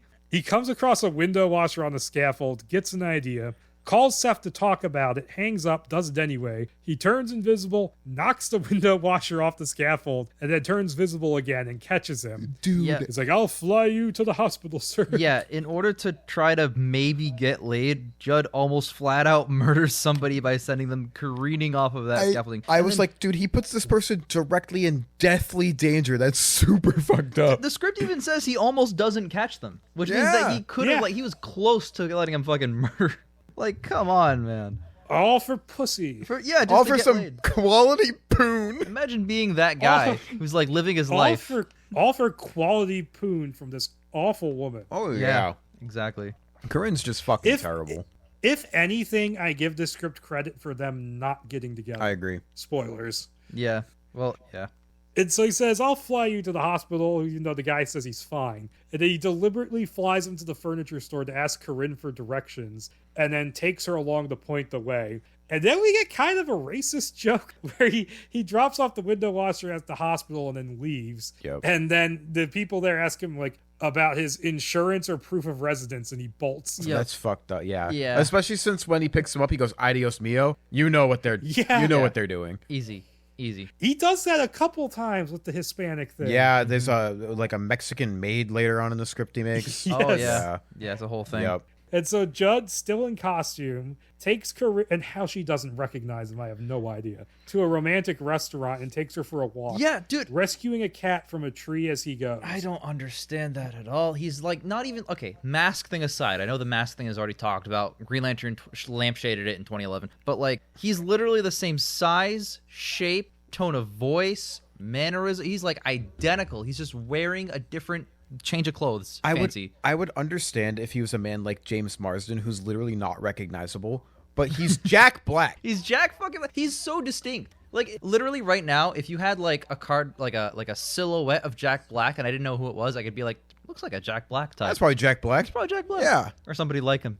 You know, like it's so distinct, and he literally like. There's even a scene. I'll let you get there, but it just pisses me off so much when we'll get there. It's funny you bring up James Marsden, the guy who has been in like 3 franchises and has played second banana to someone else in all 3. Yeah. Every single one. There's even one that's not even like a franchise. It's it's right? either Notebook or Dear John. Where No, it's Notebook. It's Notebook. Okay, he's the boyfriend, and he gets screwed over just like the X-Men movies by the actual character who likes the girl who we follow as an audience. Is it Gosling? it's Ryan Gosling. Yeah. It's Ryan Gosling. It's hilarious. Speaking of people who would make a good Hal Jordan. Yep. Yep. Agree. Big time. Just change out Ryan Reynolds with Ryan Gosling. Boom. Yeah. And even Ryan Reynolds, I don't think was a bad. No, he was part not a of bad that choice at movie. all. It was just not great writing he had to put up Yep. with. Mm-hmm. He'd be a better Guy Gardner though. Oh no, not Guy Gardner. But okay, so I was gonna say the whole cat from a tree thing. That's a cliche I super fucking hate because if you just leave the cat the fuck alone, it will come down from the tree eventually. Yep. Yeah, pretty much. Also, you shouldn't be leaving your cats fucking outside. That's how they get hit by cars, dumb shit. Yeah, outside Okay. cats are a plague. You can't do that. Come on. We actually are really good at training our cats to go outside but stay relatively in our property. So every so often over the past like 20 years of owning cats, one will get hit by a car, maybe, rest in peace Rubik. But like in general, like our cats, I don't know how my mom does it. She has like magical wizard powers, but like they go outside and like roll around in our grass on our lawn and nowhere else. And some get treed. Some climb a tree like 20 feet tall and are just stuck there. And they're dumb. So did your cat invent the cube? No, I named it after the one because I solved the Rubik's Cube for the first time when we got that cat. So I was like, oh, connection. I'll name it Rubik. But But it's like, Understandable. come on, people. Leaving your cats outdoors is how Pet Cemetery happened. that's true. Yeah. If they're not like magically trained like mine, then don't just leave them in the street. That's stupid. Okay. They are making out at Corinne's front door when an odd-looking bald man named Teleteg approaches, asking for help. And he says that he escaped from his home planet of Chick and that the Chick will come looking for Judd, wanting a Green Lantern to lead them to Oa. And this guy, not from the comics, he gets mentioned in one other scene and is never relevant again. Agree. Yep. Yeah. We'll get there. But I really do want to point out that you relatively are so far pretty well pronouncing all the stupid names in the script. They're gonna get more stupid as we go on, but good job so far. I don't know how they're actually pronounced. I'm just guessing. You're guessing from my perspective pretty well. And because there is no audio option to go along with the Oh comic. yeah. You can't hit play on the script. Yeah, he then goes, he cares more about getting laid, so he blows him off, say, talk to me tomorrow. I'm on my off hours. And so he goes back to Corinne and they talk, and he realizes she's only into him because of the superhero thing. And so he just leaves, saying he has to turn in early. So he isn't deceiving a woman to fuck her, so he's at least has some standards. Oh yeah. I don't believe that at all. No, I don't believe it at all. Because earlier in the scene, Teleteg goes, "Time is of the essence," and he goes, "So is my dick." Like, yeah, you don't say that and then immediately do that. Like, there's no continuity in how this character acts. I know. I wanted to mention that exact thing because he feels bad when Corinne doesn't like the real him, quote or whatever, but not about the alien guy who's warning him about a huge threat. Like, after he turns her down, he doesn't then go get the alien guy from the Bahamas or whatever. Like, if he really is having an arc, have that show in what literally just happened a scene ago. Yeah. Otherwise, like, you're not consistent at all. Now, maybe he is a character from the comics, but he's not in Emerald Dawn 1 or 2. Makes sense, yeah. Understandable. Because Emerald Dawn 1 is Legion, and Emerald Dawn 2 is where, most of the Sinestro stuff comes from. Yep. Mm-hmm. Because Sinestro was in, a couple panels in Emerald Dawn. So you think, Robert Schmeigel started reading Emerald Dawn, finished 2, and he's like, I think I'm all set. I think he read them and just went well, it's origin story, early days stuff for Hal Jordan, so let's use that as the template for my origin movie. Yeah. And caring more about getting okay, where am I? And so he goes back to his apartment where he has little green elves clean the place up while talking to Seth about what happens. Mm-hmm. These elves become so much more relevant than they should. Yep. Yes, they're in way too much of this. Yep. And so Seth argues with Judd about how what he did was terrible, but Judd just goes, "Hey, I've got an in with Corinne, and I'll use it to get the real one to like me. Give me like the real me." And I'm like, oh, so he really doesn't have standards. No, yeah, exactly. And so the Guardians are all watching this horrified, and they're like, fuck, we wanted to give him a few more days, but in just one, he's gotten so much worse. And then Judd makes a green Corinne who starts to lap dance for him. Before, oh my god. He goes, "No, I want the real one to like me." Makes a green one to grind on his wiener. Yeah. Like, And hello? I'm like, if she strips for him, how does he know what she looks like naked? I just guess. He's probably seen any porn ever. True. Judd seems like the kind of guy. No, they even say he reads porn, so Yeah. it's Yeah, out he the does. window. Does and now my mind is going to sick places. Thank guys. Yeah, I got You're you. welcome. I got you. Like, does she have like a big green bush? Oh my. God almighty. Hey, he says you get used to the color green. Yeah. And so he dematerializes, and then one of the elves jumps in and starts making out with her. Yep. This movie And is so weird. so Judd finds himself on Oa and full costume, surrounded by other lanterns. And it's implied that like there's an entire corps, but there's like 5 that they mentioned. Yeah. And so there's the orange-beaked Tomo Ray, so they misspelled his name. Yep. It's Tomar Ray. Yep. And the red mustachioed Sinestro, lantern of Sector 1417, the most orderly sector in the universe, according to him. Yep. I do like how there's a bit, like a really quick gag where Judd takes out his phone. He's like, "Your signal will not work here," and he's like, I have Verizon. "It's Verizon." Mad funny. That's a running gag in this thing. It's great. about That- Verizon. That's like got one of the me- better That run- got me laughing a little Yeah, bit. he's on a fucking Thank planet. you, product placement. Well, I mean, that's a stand-in product placement for whatever company they want to, Yeah. get money from. But like, damn, that's funny. People bitched about Superman standing in front of a Sears for 30 seconds in Man of Steel. I mean that wasn't funny or interesting. Like this clearly here is like, I don't know, made me laugh. Thanks. I was expecting him to go, "Can you hear me now?" Good. No, that would have my ruined it. God. That would have tanked the joke if you referenced that old commercial. Oh my god. I'm not saying it would have been good. I'm saying I'm surprised as expecting well. that. That's yeah. fair. That's absolutely right. And so there's also Medphil, a plant-based life form who has leaves on his head, Mm-hmm. and Jacques, who is basically a grasshopper, Yep. and the purple Salak, who has 6 arms. And I looked him up, and he looks like a purple Kiadi Mundi. Oh, wait a minute. Oh. I gotta immediately purple Kiadi Mundi here. I was about to say Ian is. He do be looking like purple Kiadi Mundi. Oh, Yeah, good that's point. sick. I like All that. right, that is a good point. So stupid. And they're shocked at Judd's ignorance of the Lantern Corps, which Sinestro explains as an an effect of Earth perspiring ignorance. I mean, he's not wrong. Yeah. Yeah, I mean, that's sadly true to life. But they say they found him by tracking his ring's activity, and he's like, all of it? And there's a cutaway gags, so Family Guy level humor, Yep. of Judd using it to cut in line at movies and get on stage with green beetles and smash a guitar, which that's totally just written for Jack Black to do like A His- School of Rock kind His of thing. thing, yeah, that's the thing Yeah. he does. his Tenacious D. Mm-hmm. Yeah. I literally was so confused here because I was like, wait, is he doing this now? Brad did it said flashback. I'm like, yeah, you still don't need a flashback. I'm like, why the fuck's he making the Beatles? What's happening? This isn't relevant. No, none of it matters. Yeah, it's stupid. And so they take Judd to a building housing the book, which is literally a giant hardcover book Yep. that contains all of the Corps' knowledge, and that's a real thing from That the is a comics. real thing. It's so dumb. It's like, get the rules from Fairly Odd Parents real quick. It is.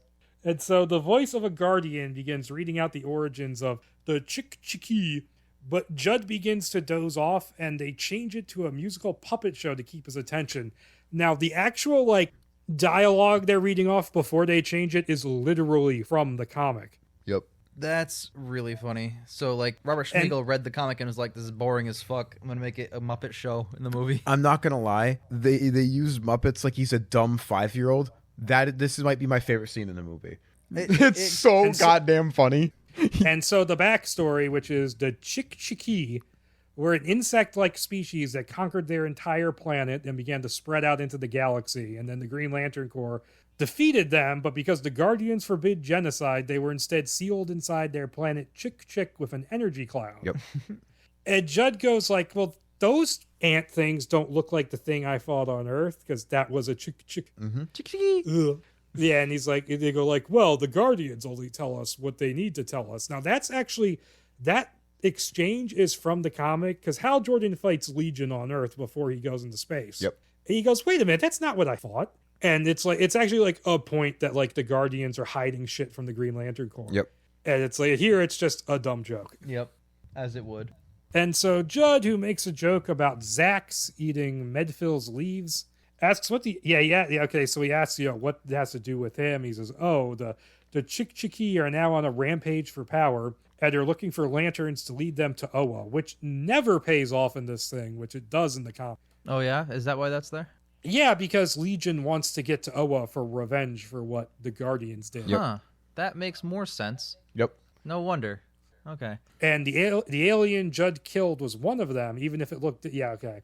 And so the Lanterns, at Sinestro's suggestion, decide to train Judd and hand him over to Kilowog for instruction. And I love the training montage. Okay, the training scene with Kilowog, no notes. No notes. This is great. So funny. It's awesome. The only thing I don't like is Kilowog calls him Pooh Butt, which is just not funny. Fair. That is a fair point. But like, Yeah. For a when he diaper grabs case. the like metal claws and the shield and like, oh, it's so cool. Like everything that like Ian, when you watch Doctor Strange 2 and he did the buzzsaw with the bus and you're like, I want a Green Lantern movie. This scene is that movie you want. This one scene from this script is like, wow, they're doing it. And then he summons 30 cougars. He's like, this isn't realistic. And he's like, yes, but now when you fight 20 cougars, you'll be prepped. He'll be all set. It's funny as hell. That's awesome. Yes, and I have to point out, he gets more training in this script than Ryan Reynolds does in the 2011 movie. Yes. Kilowog trains him for like 2 seconds, and then Sinestro goes, all right. And then he makes not one, 2 swords to fight Sinestro. And you know what? After that point, Kilowog's not even the fucking movie anymore. Yeah. He's in one scene, basically. Whereas this, and you're going to see it as we keep going, but like Kilowog's in much more of the movie than the training montage. So you actually get more character work. And again, it's not great. It's a bad story and everything, but like that worked. Yeah, and like that was one of Michael Clark Duncan's last movies, too. Yeah, it was. But so I do have one more note about this scene that is dumb. When he starts projecting Basic Instinct into the sky, Oh, fuck. and then he shoots the Sharon Stone legs out. I'm like, this script's fucking stupid. It is. I forgot about that. I didn't write that down. Oh, I did write it down. Oh Yeah. my god. But okay, but my favorite part of this montage is that Kilowog starts shooting machine gun bullets at him. And Judd either turns them into bubbles, which is stupid, and then he makes like a bunch of green Secret Service agents to take the bullets. Yes, for and him. they keep Kilowog's jumping in like, front of him, bullet by bullet. Yeah. Kilowog goes, that's kind of fucked up. It's so good. Yeah, I wouldn't have minded seeing that gag in an actual Green I Lantern agree, movie. because it'd be stupid, but you'd be like, dude, that's kind of funny. Like, you need a good mix of dumb and intelligent. Because, after all, if we're focusing on a human lantern, they're gonna be doing dumb shit. People do dumb shit all the time. Yeah, literally. Well, that's just, like, I don't know. The Secret Service agent joke really got me. Like the fact that like each individual bullet gets like blocked by their jump in the way. Like, that really got me. And so one night, and then there's like a scene where they're like wrestling, where Judd buffs himself up by wearing like a bigger, transparent green version of himself, like a mech suit. Yep. And then when they dunk Tomare into the swamp. Yeah. This scene is really interesting and funny, and it seems like it would bring like the camaraderie that the Lanterns kind of have when they actually have to team up with each other. Yeah. I would love stuff like that. I'm gonna say I'm shocked this script is doing it, but it's character development. Yeah. And Sinestro, you can see him getting mad. He even said he's seething and coping. It doesn't say the last part. It's literally like Sinestro's seething at the end because he's such a control freak bitch. Mm-hmm.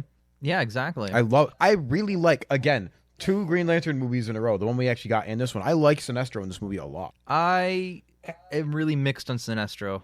Okay. We'll get into it when we get into like his motivation, which is later on. But I will say his motivations and his personality are fucking bang on from Emerald Dawn 2, which I was not expecting. Hell yeah. That's what I've heard. Like, the comic Sinestro is pretty much this. I think they retconned him and changed him later on. Yeah. But so, one night during training, Judd talks to Kilowog, who they've become like best friends at this point. Sorry, Seth. And convinces him to take a break from training with him and visit Earth, as he wants to see Corinne. So they stop to eat at an Olive Garden, where Kilowog is eating literally everything, including glass mugs. And then they go to Judd's apartment, where Judd leaves him with Seth, and he eats a DVD copy of Goodfellas, which is so fucking funny considering Scorsese's thoughts on superhero movies. Yep. Yes. Really funny. Maybe Scorsese read the script and went, "Oh, Bastard. these are not cinema. How dare they?" Yeah, and so Judd, in full costume, goes to see Corinne at her place, and Adam Sandler clicks fast I wrote forward the through their same conversation. Bro, the Ring can fast forward people? What? I wrote, why does he make a click remote from the hit film Click to speed up her conversation? The movie where that whole thing in Click doesn't make any sense. Why would you fast forward through any interaction with Kate Beckinsale? I know. That's a good point. Because she's married to Len Wiseman. Not anymore. Oh my god. Oh my goodness. That's funny. And she was in a relationship with fucking Michael Sheen for like a decade. What a guy. Oh my god. I was And then so mad about the click remote. they made Underworld 1 together, and she dumped his ass for Len Wiseman. Yeah. What a steep downgrade. I mean, Michael Sheen's not I a like- super attractive guy either, but Michael Sheen's pretty good looking, I'd say. Yeah, but he's talented. He is yeah, talented. he's more talented than Len fucking Wiseman. Lens Flairman. Len's Flairman. I like Die Hard 4, but Total Recall was Total Recall, like total fucking garbage. You're right. Matthias sees all. Boo. There's Total a Recall scene. 2012. It was the third act of Total Recall. Everything was just exploding. That like three of us were just laughing. Like, I never want to watch a movie with you guys ever again. This is our fate. This is it. We're just This fucking is the losing our film. minds. So boring. And he does the thing in this scene too. Sorry to fucking interrupt our conversation about Len Wiseman. In this scene where he goes back to Corinne's, he comes with green flowers and green chocolate. Gonna disappear. No, they're not. I don't know if they do or not. I can't tell. You can't eat energy constructs. What if at the end of the movie, the post-credit scene was the race car bed still being in the middle of the street? No, it's the reverse. Wait. I just had a thought. If the other lanterns, like the other like colored lanterns exist, can they also make food? So many world problems are just solved. Like, Can Atrocitus make really angry chocolate? Is he the big red dude, right? Yeah. I love him.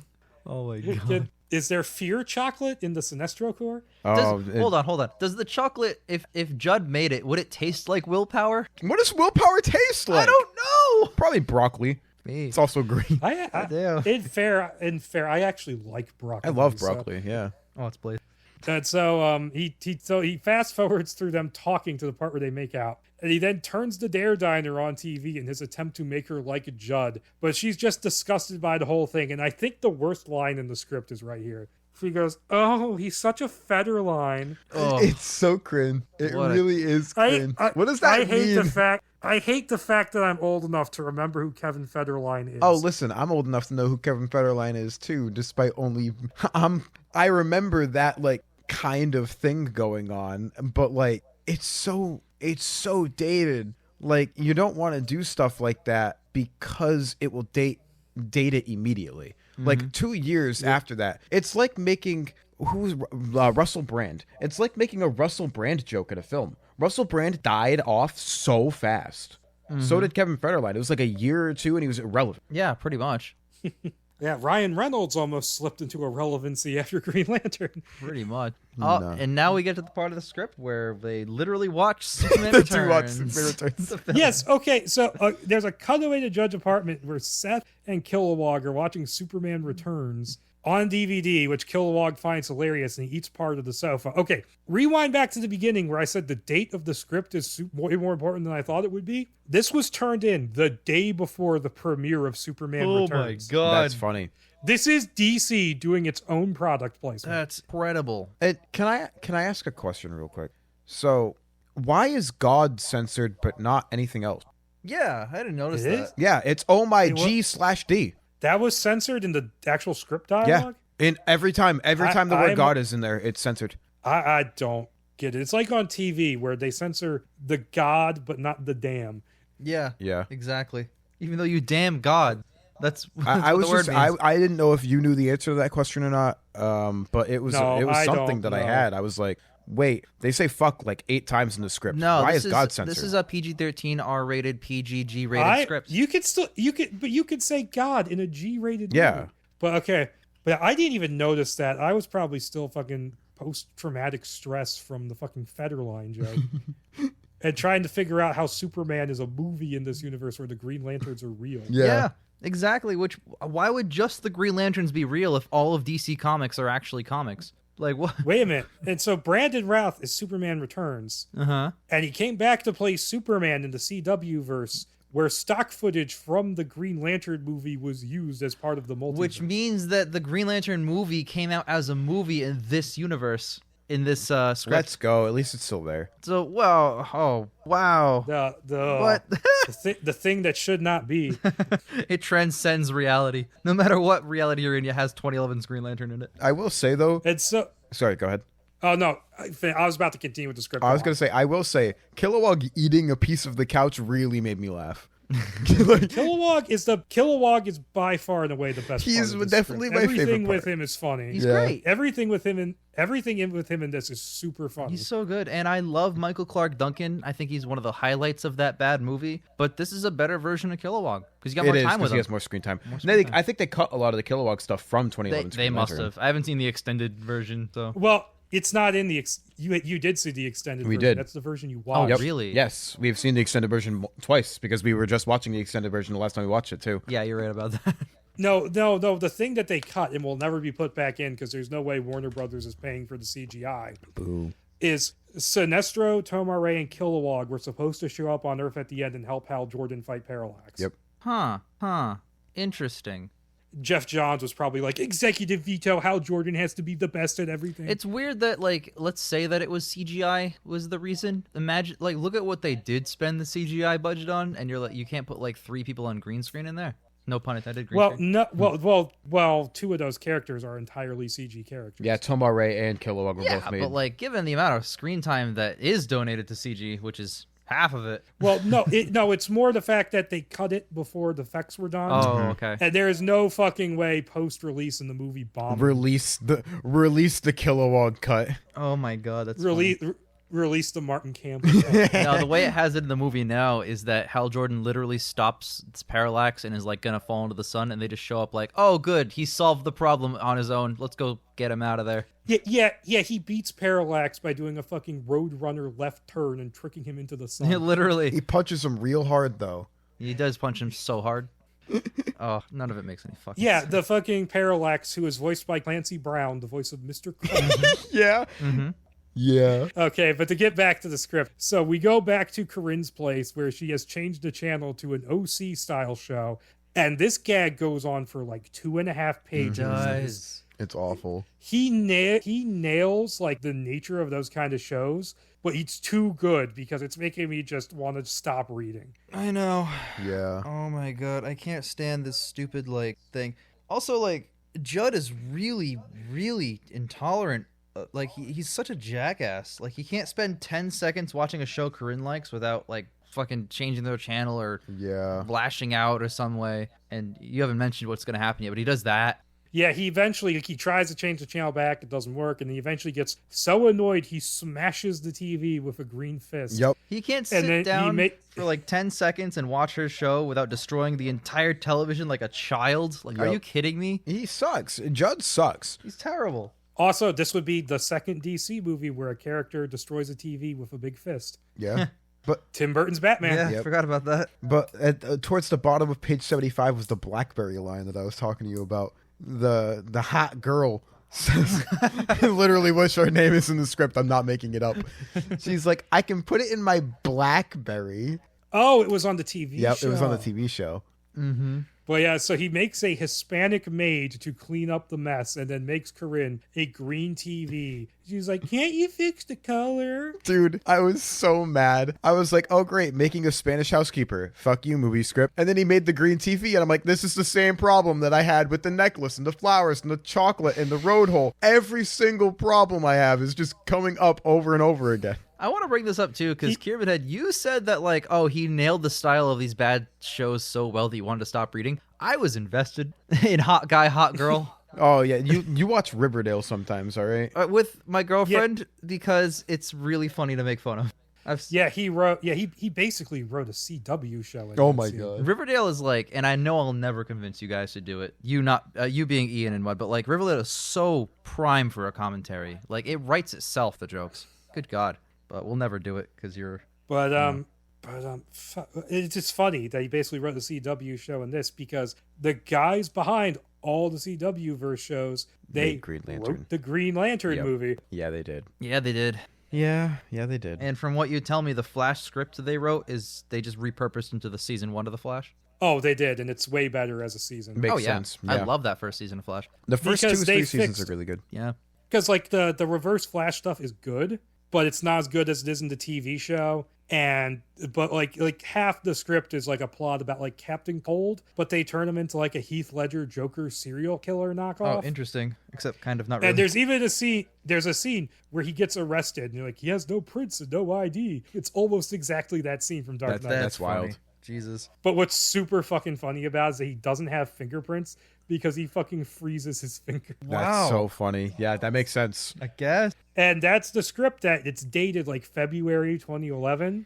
Man. And it ends with a post-credit scene where Flash comes out of his like running and Green Lantern's floating there and goes, haha, light speed, not bad. And it's supposed to be Ryan Reynolds' version of Green Lantern. Yes, because it's before the movie behind. Right, exactly. Oh, they had the next one on tap, ready to go. Rat. Only if the movie made money.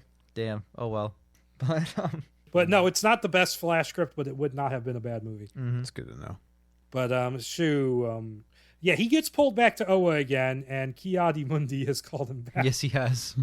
And he unlocks the ring's memory banks to show what happened to Abensur, where he was attacked by the giant yellow robot called Legion, who wants to know the way to Oa, and mortally wounds him, but he gets flushed out the airlock alien style, and Abensur pilots the ship away.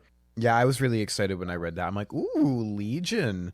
I was like, this has capability of being interesting. And then Legion is only in 2 scenes. Yep, and then it wasn't. I was like, damn, man, this could really be good. And then it just stopped. I was highly disappointed. And so I didn't write any of it down, but I did write down that it was accompanied by obnoxious commentary from Judd. Yep. Mm-hmm.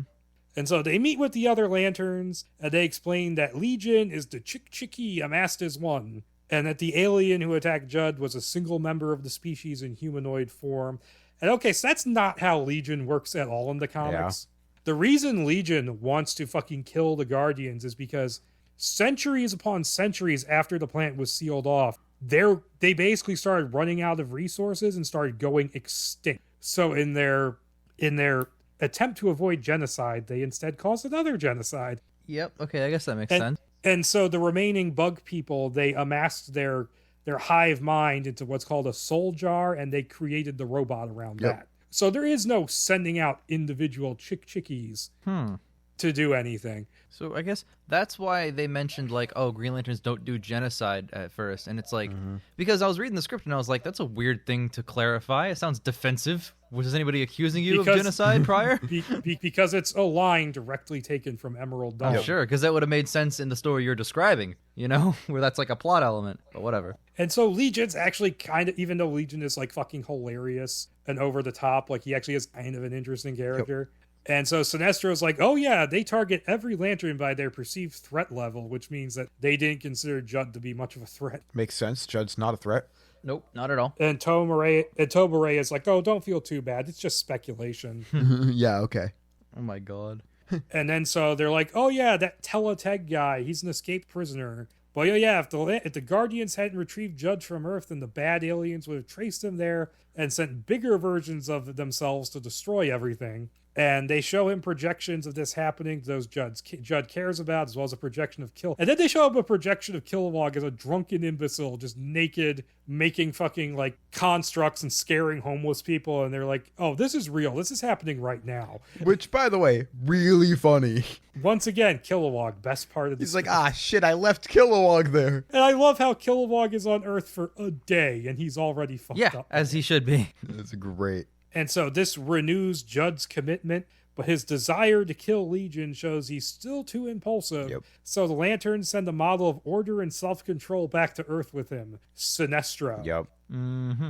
And okay, so sending Sinestro to give him further training in the Emerald Dawn 2 comic, they sent him, and because Hal Jordan, because he had the whole drunk driving incident, decides to plead guilty, and he goes to prison for 90 days. And Sinestro shows up in prison and goes, I have to take you out of here to learn your lesson, dude. Yeah. That's all right. Go to Stupid. prison. No, I'm gonna go to space training. Yeah, pretty much. And so we go to his apartment, and Sinestro's just like, how dirty is this place? Oh, he's totally OCD. And Seth says the dumbest line in the script here. What's like PMS nasty mean? Post-menstrual syndrome, nasty. As in, like, the script is making fun and really shitting on women who, whatever, with post-PMS Sure. might be in a bad mood more than usual. Like, that's so fucking lame. Yeah, it's very rude and insulting. And I feel like even in, 2006, when this was written, I feel like even then, the executives have got to be like, bro, this is, like, awful. Like, you can't possibly put this in theaters and have it be well received at all. One woman is gonna watch this film and be like, no, and then no other women are gonna watch this film. You have half the population already not wanting to see this garbage. Counterpoint, Harvey Weinstein was still prominent back then. True. Counterpoint, none of that was in the movies that were being made. True. But to get back into things, so Judd tries to remedy how dirty it is by telling the Green Elves to clean it all up in Spanish, and they're like, dude, we're not Spanish. They say, we're not Mexican. Oh, that's the worse. line. Yep. Which is fucked. Mm-hmm. And instead, they just start destroying all his stuff. And then Sinestro decides he's going to redecorate the apartment. And he makes it all clean and orderly with green constructs. He gives Judd a green Italian suit. Hilarious. And the mustache. Hilarious. He tries to mind wipe Seth, but Judd makes him not do it. In Emerald Dawn, that's Hal's cellmate, who's actually a decent guy, but he's also like a major escape artist. Mm-hmm. And what's really funny in Emerald Dawn 2 is that the cellmate gets the shit beaten out of him and sent to the hospital wing by like other inmates. And then Sinestro's just like, I'm getting rid of this guy, and like transports him out of the jail. That's so funny. You're talking about Judd getting beaten up, right? No, the character in the comic. Oh, okay. I thought Hal Jordan's cellmate. Right. Okay. My bad.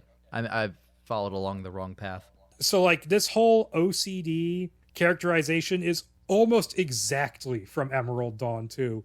Like, I thought a lot of this was made up just for comedy. Like, a lot of the same shit happens in this. That's funny. Because I don't mind the OCD thing, especially later on when it plays a factor in some other stuff that we'll get into.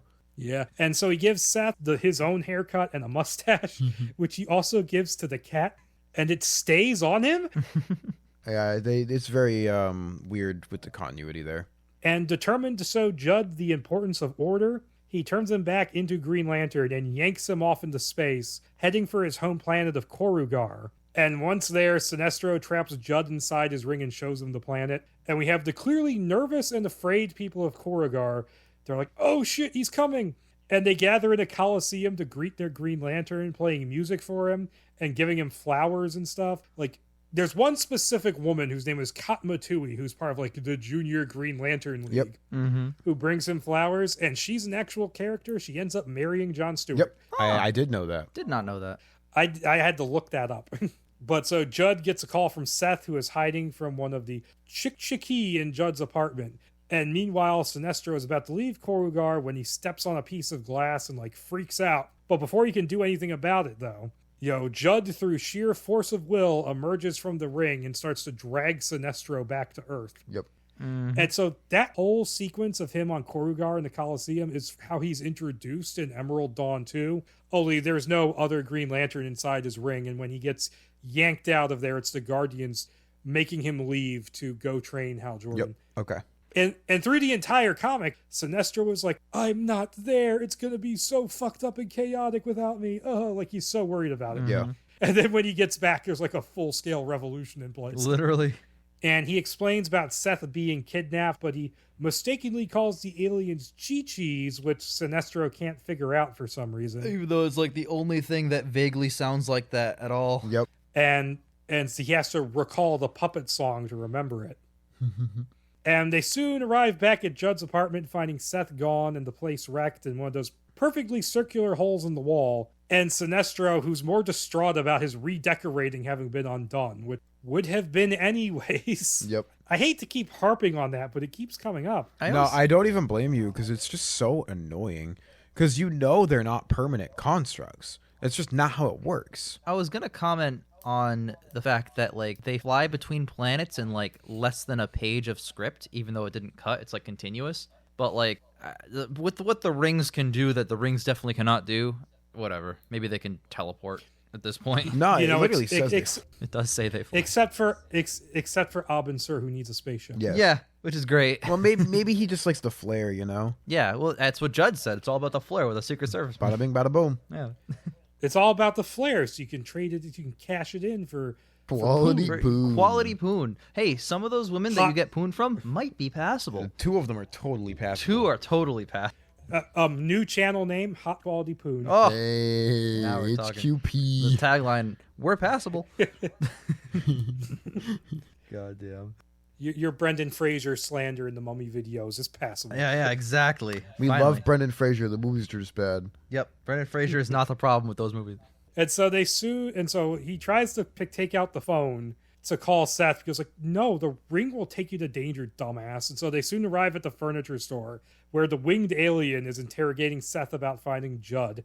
And they soon save Seth and turn invisible. And Seth is like just about to give him away, and he's like, "You fucker!" Like, he calls him like a cock knocker or something.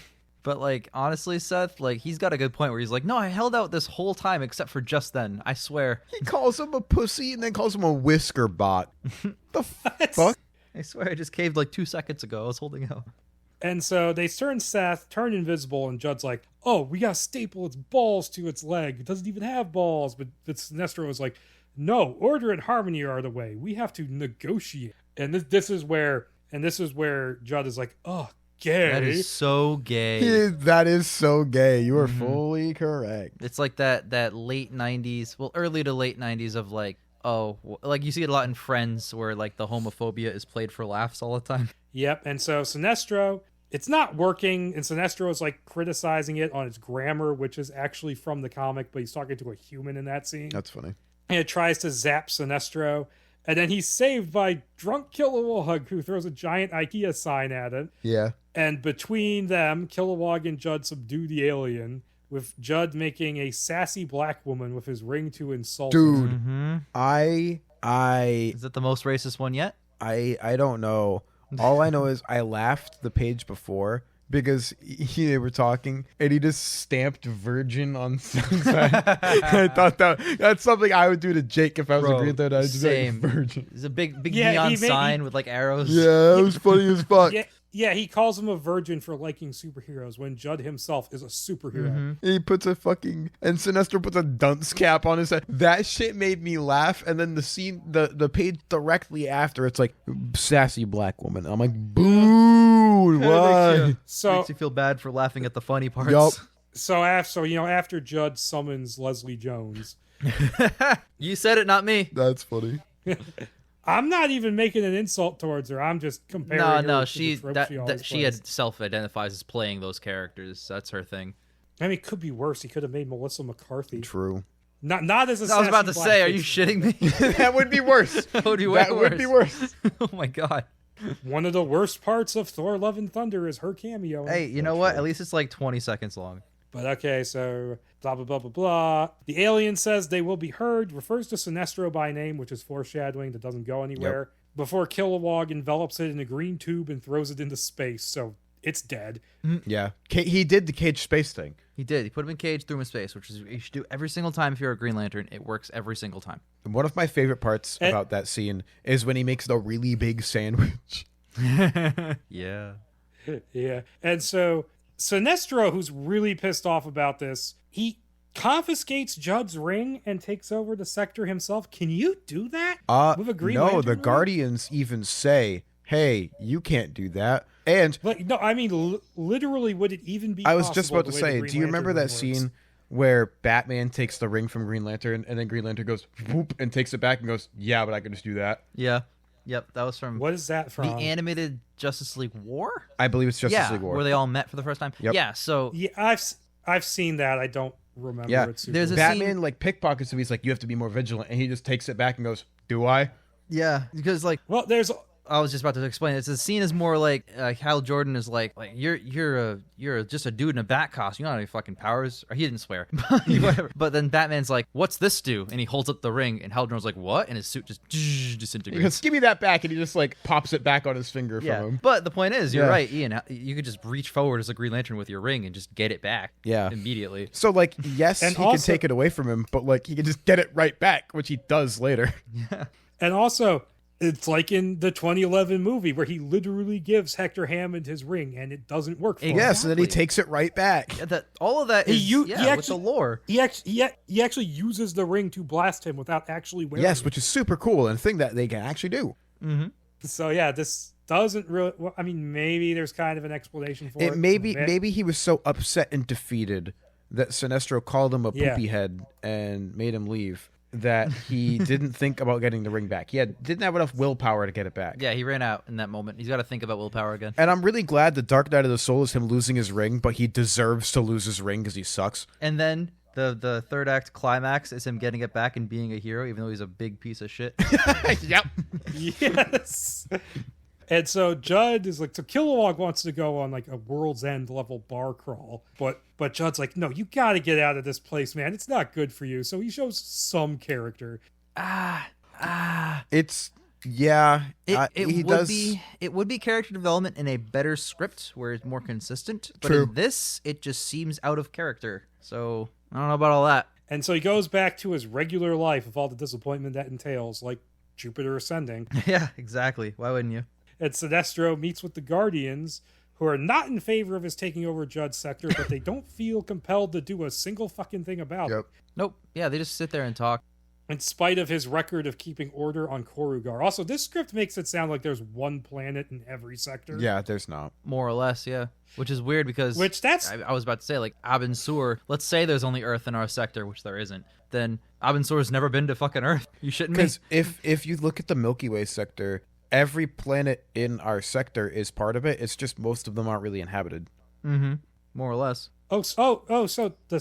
So Sector 2814 is the entire Milky Way galaxy? At I least. believe so. I It's- think it might be. If might they're the have more. Guardians of the Holy- Universe, I'm pretty sure that a sector is a chunk of a galaxy, if not the galaxy itself. Well, I would assume it was a chunk of a galaxy, but if it's the whole galaxy, it's worse than I thought, because it's already ridiculous that one guy is supposed to patrol an entire sector. Don't they have like 4 per sector? There are. I'm pretty sure they have, because Hal Jordan, John Stewart, Guy Gardner have like teamed up all whilst being the guys of their sector at the same time. Simon Baz, Jessica Cruz. Yeah, they've all Holly. like done like team ups, and that makes sense because why would you have one cop for the whole fucking sector? You know Well, you got to keep Kyle Rayner because he's the one who kept shit together after Hal Jordan fucked it up. exactly. The only funny part is like, let's say the sector has like a bunch of alien planets in it. They're all Earth, as in like all the cops, all the Green Lanterns are just humans. So the sector, I don't think it's the entire Milky Way, but it's like 34 planets. Okay, but still, It's sizable. 34 planets, and Abensur was the guardian of this sector. Was he just hanging out like on the other part that isn't this solar system? 34 Or planets. this little one? That's only like what, like 4 or 5 solar systems, maybe, give or take, depending on how many planets are per. But like, let's assume it's ours over and over Yeah. again. Okay, so that's not as much as I That's thought. not that Yeah. bad. One Yeah. dude could take care of that, no problem. And Kyle Rayner, who by the way has the best Green Lantern mask, is one of them. So Big time. and Guy Gardner, who has the best jacket. He has the best hair. Guy Gardner has a jacket and he has hair. He sure I'm not does. adding any That's- qualifiers to those. That's one of the reasons why I don't like the Green Lantern backdoor pilot in Superman the Animated Series, is because they just made Kyle Rayner into Hal Jordan. More or less, Yeah. yeah. You know, kind of like how they're making Judd Plateau into not Hal Jordan, kind of. Yeah. Plato because he's not worthy of being in the same sentence as I'm not philosopher Plato. I refuse to pronounce it Plato. Yeah, he's Although, no, if you say Judd Plato like the toy, I guess it makes more sense. he's just Plato. Just Plato. But okay, so he's like, he insists he can do it, and both parties saying they'll watch over Judd. And Judd goes to dinner with his parents again, and his mother is even worse. Yep. Like, put this woman... I mean, I would be okay with him using the ring and just bitch slapping Cage her. space. Yep. This woman... This is one woman it's okay for you to beat. She's a terrible mother. Like, when she's like, he literally had the 2 jobs. And he's like, oh, I got eliminated. She's like, oh, after all your training in college, Rabbit Nose 101, Advanced Rabbit Nose. Rabbit Nose is in literature. Can I just say that, like, y'all are shitting on the mom, deservedly so, but all of the family scenes, I think you can just cut. Like, they're not important. No, they're really useless. not. And the scene... This one is important because of what happens right after it. Sure, Yeah. that's fair, but, like, everything up to this point regarding the family has just been, like, a waste and drivel. Yeah.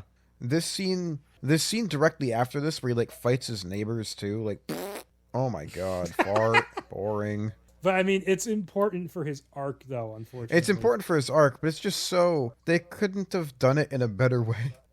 Yeah, they could have. But he basically eventually gets sick of it, tells them he's Green Lantern. Nobody believes him. And he just goes crazy, screaming, running around in the street, breaking shit, going, I'm Green Lantern. It's like fucking Frank Grimes in that episode of The Simpsons. I'm Homer Simpson. I'm Homer Simpson. Look at me. I could eat. Nom, nom, nom, nom. Like, they took away my ring, but they can't take away my greeniness. Boo. That's so stupid. There are so many people who would be a better Green Lantern than Judd Plato. I think I'd be a better Green Lantern than Bro, Judd Plato. dead ass, everybody on this fucking Discord call could be better. Everyone listen to this goddamn show almost. I say almost. There's a few, probably a few worse. There might be one person who's a real Judd Plato. Yeah. If you're a Judd Plato, come on, man. Come on. Be more of a Hal Jordan than a Judd Plato. Be more of a Kyle Rayner. Be Jon Stewart. Don't be a guy. Don't be a guy. You know, honestly, just be Jon Stewart. Hal Jordan 2011 sucked. So Jon Stewart is obviously my favorite, but Jon Stewart's just a stand-up guy. he's great. He's a good dude. He's like the straight man that they play off of. He's great. So, yeah. Yeah. And he was cartoon Hal Jordan for like 6 years. Yeah. I mean, cartoon Green Lantern. Yes. I mean. Mm-hmm. That's why I loved him so much. And then we got the movie and nothing else. Not even Snyder Cut. You still don't even get that. Hey, Jon Stewart's getting his own animated movie later this month. Hell yeah. Is he? Yeah, it's called Beware My Power, and basically it's Hal Jordan and a shitload of Green Lanterns die, and then Jon Stewart takes up the mantle. Really? I mean, I'll probably watch it. Oh, I might check it out. Why not? And so where the fuck am I at? Okay. And so the Guardians are watching from Oa going, oh no. And Judd continues his ranting in the street because outside the pharmacy his parents own. And that's when Sinestro makes his move, flying into space and observing Earth. And he sees, this is another fucking stupid dated joke. And the stuff he sees, it pisses him off. He sees pollutions, riots, chain smoking. Oh no. And Flava Flav. All right. So I had a really big problem with this scene because it doesn't talk about anything bad in America. It's like, oh, toxic waste in Russia, riots and violence in Africa, oh, all these Japanese people smoking, Flava Flav in the house. Like, it paints every country that isn't America in such like a weirdly bad light for no reason. As if the worst part of America is Flava Flav. Yeah. Like, riots and violence in Africa, Flava Flav is the worst part of America. Yeah. And also, like, I mean, isn't he like... He's maybe top 5. Well, isn't Sinestro, like, doing his weird take over the world stuff directly over America, where it's implied the worst problem with America is Flava Flav? Like, why is he starting there? Yes, he is. I do like that no one listens to him when he starts yelling at them, though. That's funny. Yeah, and so he makes a giant green microphone and talks to all the people from Earth, saying, like, we're going to keep order. We will obey my orders, blah, blah, blah. And literally every single person to ring past up goes, fuck you. Deservedly so. And so Judd and all his family hear this. Judd gets a call from Seth saying, you gotta find your willpower, man. And someone is ring back to him, but Judd doesn't care. And then Sinestro moves closer to Earth, pumps up the volume, which practically deafens everyone, including Flava Flav, who says damn and shuts the window, along with the tall woman he was in bed with. Yep. Brigitte Nielsen reference? I have no idea. More like, I think we can get this guy for barely any money to star in a cameo, haha. No, I mean, he was making money off his fucking MTV show back then. That's true. So. Yeah, I guess so. It's like when Ja Rule was offered to reprise his role from the first Fast and the Furious in the sequels, and he turned it down because they weren't offering him like a shitload of money. And now he could have been one of the Firmler and making millions. Yeah. Yeah. And so they went, hey, Ludacris, you want to be in the movie? And he went, sure. Yeah. And the line that we were talking about earlier, where if you're the Green Lantern, who's he? A box boy who might be gay? That line is when he's yelling right before he turns up the volume and deafens Flava Flav. Oh my God. It's okay. To get past the Flava Flav. Well, Sinestro rants about how they will have to wear clothes from Nordstrom. Hilarious. How do you know what Nordstrom is? You're an alien.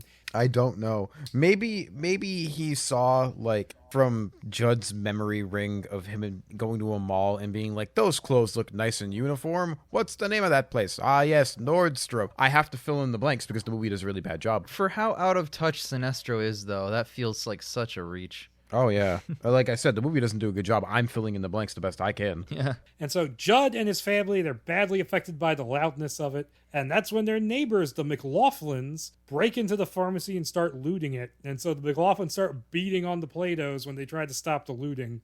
And they lay into Judd hard. Yeah. And Judd doesn't give up, though. And with his anger up, so he's more of a Red Lantern than the Green Lantern, he pours rubbing alcohol on one of them and sets them on. Yeah, so what a weird tonal shift when Judd gets beaten to a bloody pulp in front of his entire family. Like, Yes. Wow, really just goes right for the jugular now. The jugular. The jugular, as it I were. thought he lit himself on fire. No, what he does is Oh, he then puts his shirt on swallows fire. Okay. Yeah, and then he swallows some Ipecac And so and then vomits on two more of them. yeah, this scene was awful and I didn't like it at all.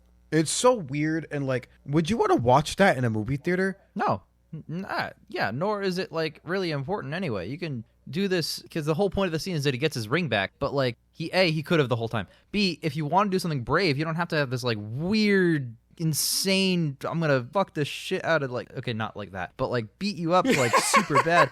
It's just so awkward and strange. It could have been a normal fight. It didn't have to be like vomit. Yeah. Like I was just like, what the hell? Really dude? took me aback. Yeah. Casting for the dad of the neighbor family, Joe Pants. Yeah. Oh, yeah, easy. Done. By the way, Joe Pants, better character name than Judd Plato. Oh, for sure. Yes. Breaks into the fucking pharmacy and goes, wow, fucking dark in here. Fucking dark God in damn, here. you sick fuck. What a guy. God damn you, Cypher. Dude, this scene, I literally wrote in my notes, I'm like, this scene is so fucking tedious to get through. It's only like 3 pages and I felt like it was 20 pages. I know, we're like right at the end. There's like, what, 10? Actually, because there's a lot of the pages are just like, pictures. So this is like, It's like 20 pages. yeah, Yeah. we're barely like, we're like hurtling towards the end. We'll talk about the end being speedrun. Mm-hmm. Yeah, and so yeah, this gives enough bravery to bring his ring back to him. He cleans up the place, gets in full costume, makes his family green earplugs, which won't stay in. Yep. Flies off to confront Sinestro, whom he catches with a giant green hawk. Something I would like to see. And so Judd admits he can't control Earth by himself, but Sinestro was like 20 Nixons put together. That So he's line calling made in me the- laugh. Yeah, calling in the other Green Lanterns to help, and Sinestro was just horrified by it. That exchange is in Emerald Dawn too, but it's Hal Jordan inadvertently, without realizing it's going to piss off Sinestro, calls in all the other Green Lanterns to help clean up the rebellion on Korugar. Does he still call him Richard Nixon? No. Damn. Hal Jordan doesn't have a sense of humor. Oh, man.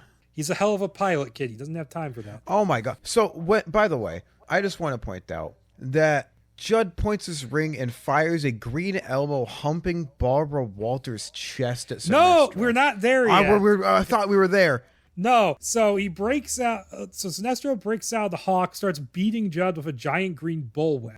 And Sinestro's like, "We can't have more chaotic minds on Earth." Oh, you're And right then there, Judd too. says, "I'm not chaotic." And Sinestro distracts him by saying, "Don't picture elbow tit fucking Barbara Walters," which of course he does and makes one of those with his ring. Dude, I had to stop reading when that happened. It was so bad. God. I took another break. I genuinely took another break. Not laughing. Mad. Mm-hmm. I was like, dude, this script is so... I literally wrote, who wrote this garbage? I could see it at the top.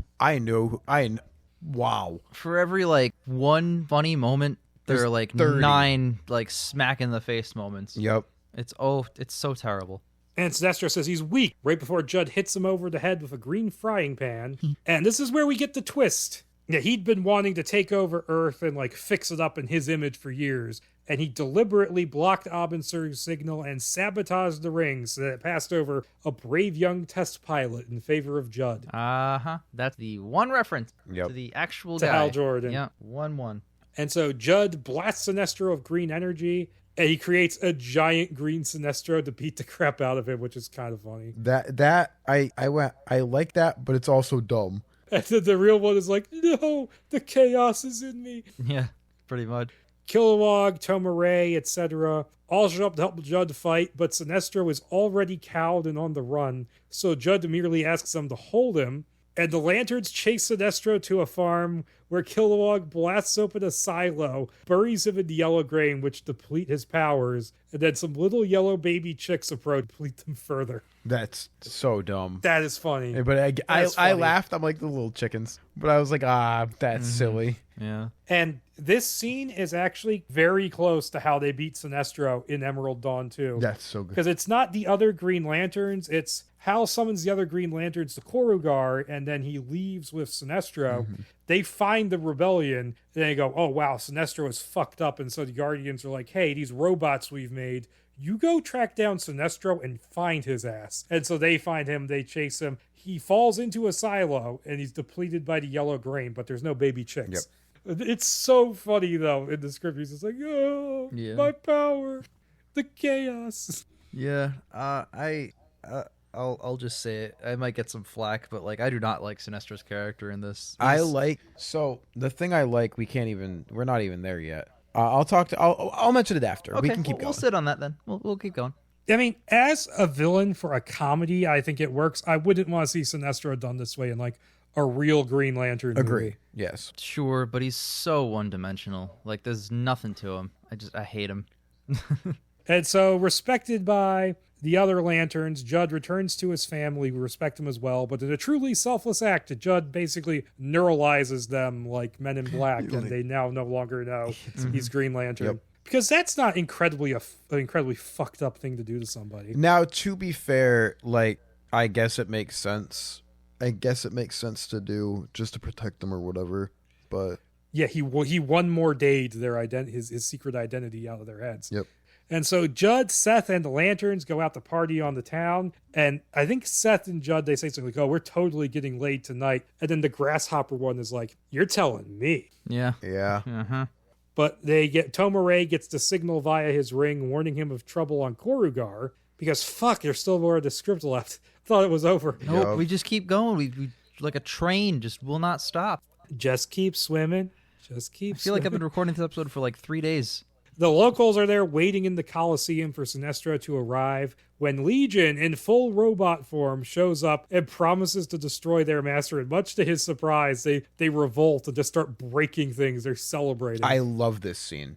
I love that the power-hungry, organized Sinestro, who thinks he's the best at everything, Legion goes to the planet and goes, yeah, I want to kill this guy. And they go, yeah, fucking same, dog. Let's go.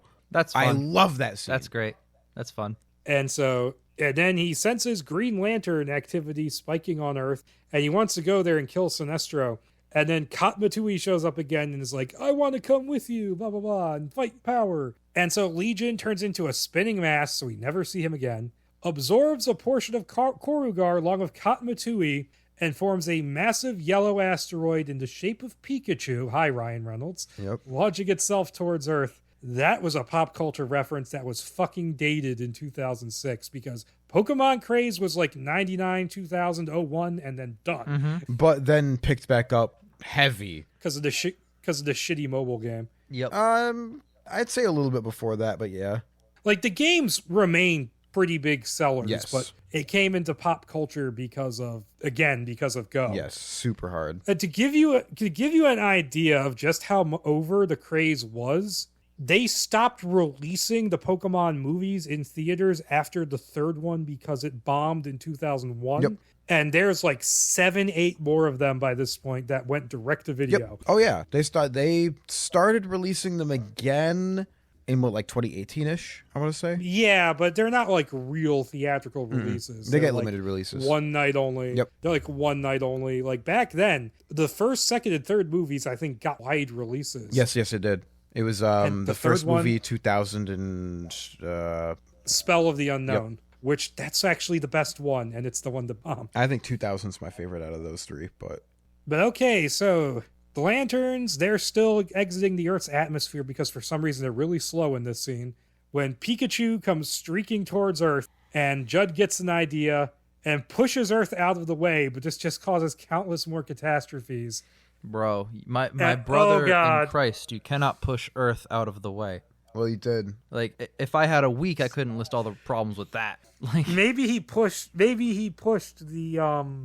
Unicron that's inside yeah, it. he just needed to Yeah. slap some energon on it. It'll just work fine. But oh god, here comes like the crowning moment of like stupid meta jokes. Yep. So he makes Green Superman again and recreates the ending of Superman the movie where he goes really fast around the Earth and makes time go backwards. Okay, for all again, the script is like either like a punch in the face or like a really funny moment. I thought this was funny. I thought this was pretty good. I like the For me, reverse time. It's a funny joke. As the crux of saving the end point in your superhero movie, this is ass. I don't know. It was set up with unknowingly with the fact that he conjured Superman earlier. I think it works in the context. I very much dislike it. I want my Green Lantern movie to be a Green Lantern movie. Oh, I agree with that. I think You it know? spent 90% of the script not being one. So Like this feels like the end of a Superman movie because it literally is. And I don't think he actually did anything. Judd never does anything. Judd's still not worthy of the ring at the end of the movie. The Guardians should take it back away. yeah. Like honestly. Oh, that's very like true. yeah, he saves the Earth, but I like mean, we've already established that the Guardians suck. oh, dude, the anyways. Guardians blow at their job. Literally, like these Guardians make the Guardians in 2011's Green Lantern look like the smartest people in the whole world. With their big ass capes. They're big capes, and they fucked so much shit up. They fucked up with one of the Guardians who went to the Fear side. They fucked up with Parallax. They fucked up with Sinestro. Like, they fuck up in that movie. It's one of the reasons the movie kind of sucked. But in this, oh my god, they're like borderline incompetent. Borderline, they're just incompetent. They're terrible. Yeah. They're like fucking, oh my god. I don't understand anything. So he has Superman turn time back far enough to give him some lead time with the asteroid, and then he has the other lanterns all bathe him in green energy, and the power of 5 Green Lanterns altogether. The asteroid collides into the combined power of the rings, which makes it dissipate while leaving Judd alive, and Katmatui is saved. He's like, oh, hello. Yeah. Remember when Legion was a character at all? No. Just, yeah, I mean, No, he he had like turned into a an scene. asteroid. Yeah.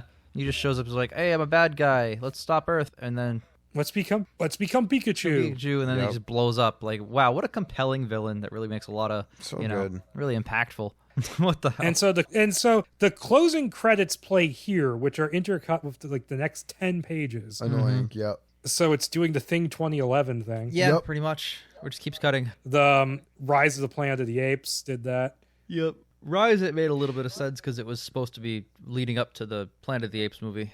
But No, Thing 2011 is leading up to the other thing. Yeah. yeah, Thing 2011 was weird because like it literally didn't conclude and then kept trying to conclude later. It just didn't. It had its cake. It didn't have its cake or eat it. It did nothing. So, but whatever. We're hyping you up for a movie that you can just watch anytime. Yeah, literally. It's already out.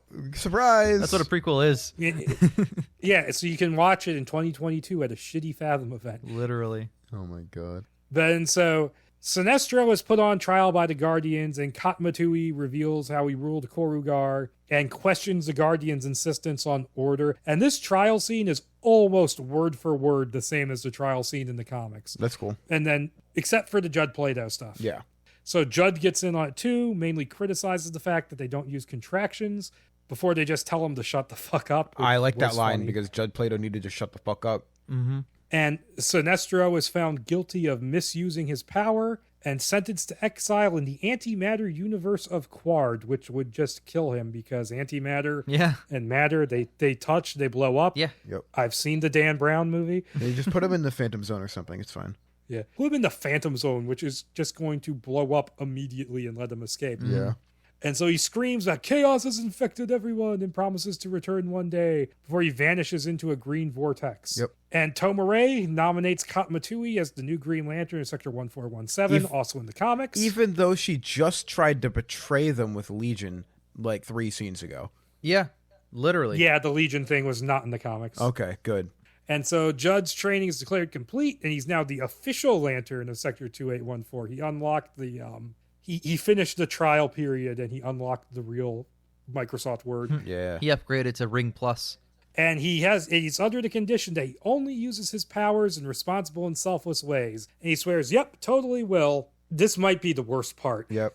Mm-hmm. We cut away to Seth fucking one of the green elves, whom he names Beyonce. Mm-hmm. Really cringe. Yep. Random Beyonce references were not funny in Doctor Strange, and they're not funny here. Dude, I'm like, how many pages are left in the script when I read that joke? And I'm like, this is basically how you're ending the movie. Yeah, it's one of their grand finale jokes, baby. I was like, oh no, there's 7 more pages, but thankfully it was just pictures. Yo. Thank God. But so Judd, I think I sent a message to Jake seconds after I finished reading it, going like, "Oh, thank fuck." It's true. That's I did so get that funny. message. I got the same feeling about it too. Like, oh yeah, whew, It's full of dodge. It's so Judd and Kilowog, they take Katmatui out to a hip Owen restaurant to celebrate. When he gets a call from Corinne, because he gets Verizon on Oa. Ha ha ha. Oh, what a good joke. That was a really on, It's by like the way. Yeah, she misses him. And however, Judd watches as Katmatui orders and devours a plate of coyote heads. So they have coyotes on Oa. Sure. Why not? The And end. he's impressed enough to just hang up on Corinne and focus on her. And it ends. So, first of all, credit to him not going with Corinne. Second, you leave Jon Stewart's wife alone, you little bitch. Yeah, I agree. Jon Stewart would fucking wax this guy. Yeah, like nothing. Yeah, he's an ex-Marine and he's an architect. Yep. This script is simultaneously geared towards kids, but also ridiculously raunchy. I'm not sure how Robert Smigel was thinking this would get greenlit, even though they asked him for it. But like, again, I keep thinking back to like that executive being like, yeah, I paid you to do this. Oh, wow, you gave me this. Huh. What the fuck's wrong with you? Apparently, he got to do 2 more drafts. Why did they let him do more of I whatever would this love is? to see other drafts of this film. Was it the same executive at fucking Sony now who rehired the writers of Morbius to do Madam Web? Like, I don't understand what their thought process is. This is not going to play. Like, half... The Sony executives who said yes to an El Muerto movie, Yes! a character who's only ever been And cast in a 2 fucking like, issues. singer instead of an actor in the lead role? What? I don't understand anything that's happening over there, and I don't understand this. They're trying to speed run, like, getting something going, but they're not doing it in a way that's either smart or interesting. Much like the Green Lantern script here, where they're really trying to get something going, but instead of choosing, like, one of the Green Lantern characters they have already pre-established with all of their lore, they went, let's mix Hal Jordan with Bumblefuck McGee. Literally. It's like, just like the jokes parts of Hal Jordan's character, but with none of the nobility. And Yeah. the script pretends that he's noble by the end. Yep. But based on all the evidence, it's actually similar to 2011's Green Lantern in that way. He's clearly not suited for this job. Hal Jordan in 2011's Green Lantern is 10 times the man Judd Plato is. I agree, even though he's not fit for the Agree. ring either. Like, listen, you can criticize 2011's Green Lantern all you want. At least Hal Jordan never, like, fucks constructs for no reason. I know, or has Taika Waititi bang an elf or something. Like, I don't think that this script is suitable for a film. No, God, no. It's not suitable. Like, this is like an Adult Swim cartoon with like the weirdest, shittiest animation you've ever seen. Literally. It's like a robot chicken skit. It really is. Absolutely. Like, honestly, this isn't the kind of thing where it's like, oh, well, a few more drafts. Like, no, this is inherently problematic. Yes. You can't even use this fucking story. It's out. Get rid of it. Like the one thing you could fix is tighten up the ass pacing in this thing. Dude, it's Because it's 120 pages roughly, which translates to roughly about 2 hours, right? Sure, yeah. yeah, It feels like this movie maybe be an hour and a half long. Uh-huh. Uh-huh. the first hour going by the page count, nothing happens. He gets the ring and then just does stupid He shit. fucks off for like so much of the movie. It feels like, you guys know Shazam, the hit film. It feels like what Shazam does with his powers at first, but not interesting at all. Mm-hmm. Yeah. Shazam, starring famous superhero Captain Marvel. Yeah, Yes. it's starring Chuck from Chuck fame. Yep. Like, he sits there and he fucks around with Freddy because he's an 8-year-old or some shit. Like, But you gotta remember, like, those characters were, like, actually fleshed out to some degree at that Yes. point. B, that movie's tone was awesome. That was an excellent, like, PG-13 blockbuster style film. Yes. There's no, like, raunchy big condom fight scene. Like, there's none of that shit. Get that out of here. it's funny. Like, the movie works. No, none of the downright Michael Bay humor in Yes, Oh this my is Michael God. Bay humor to the Yeah, max. we got and some serious by the way, Bay. Michael Bay humor is just weird jokes that are not jokes. It's just sexism. Sexism, racism, all laden Yeah. throughout. This even has jokes about underage sex in It it. does with the Britney Spears thing, which Jesus, man. And the two cops. Yeah. No, they made sure So she was 18. They literally double checked. Well, presumably the other cop they were talking about is Jack Rayner with an on and off Irish accent. Yeah. Oh my God. Like, it's Goddamn. just so gross. Like, reading Dude, this script is gross. he went within the space of a couple of months from that to Whiplash. Yeah. I Yeah. don't know, man. He did. I know on Screenplay Archaeology, we usually don't do like out of 10s, but since Ian's here, I feel compelled to. 1. 0. 1. I think that any good scene, like all the Kilowog training scene basically is the one for me. Yeah, love that I like shit. the Kilowog training stuff, but I think the rampant sexism and racism kind of detracts from that. I do not blame you. Like, I can't. Kilowog would maybe get this a 1 or maybe like point if the rest of the script wasn't so fucking terrible. This is flagrant. Like, this is a flagrantly bad script. It is. The writer clearly does not give a fuck. Listen, I know I defend 2011's Green Lantern, but I understand why people don't like it. Like, I'm not stupid. But that being said, if this movie was actually created and 2011's Green Lantern was actually created, one of them would be an infinitely better film, and it'd be 2011's Green Lantern. Easy. Hands down. Like, Yes. I think retroactively, people might think it's, like, at least mid. Oh, dude, if instead of somebody bad. watched this film and then watched 2011's Green, they'd be like, bro, this is the greatest This film is ever made. Shakespeare. This is the greatest cinematic production. Imagine what it could have been, you know? It would be, even though it's possibly the worst superhero movie of 2011, it's still better than this. What's the competition? The first Captain America movie came out in 2011. Okay. Thor might have I came out in love 2011. Captain America. Okay.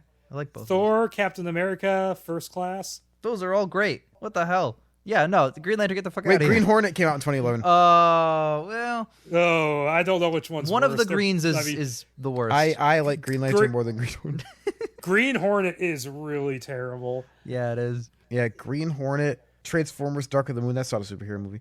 Conan the Barbarian. That's a comic book movie, but you know, it's also not. Immortals. Oh, that movie yeah. blows. You were just talking shit about Immortals on the call before we. Bro, that's Oh my ridiculous. god. Conan was a Marvel comic at one point, but Yeah. let's not talk about the Jason Momoa. No, not at all. Yeah, Let's honestly, watch the good Schwarzenegger version. I honestly cannot imagine this movie being made. Like, if this got made instead of the 2011 version, like if I went into an alternate timeline right now And and watched this was the movie that was made, I'd be like, is this timeline fucking okay? Are you fucking serious with this? Like, oh, You see, I think I would debate think if walking this- out at several points. Oh, yeah.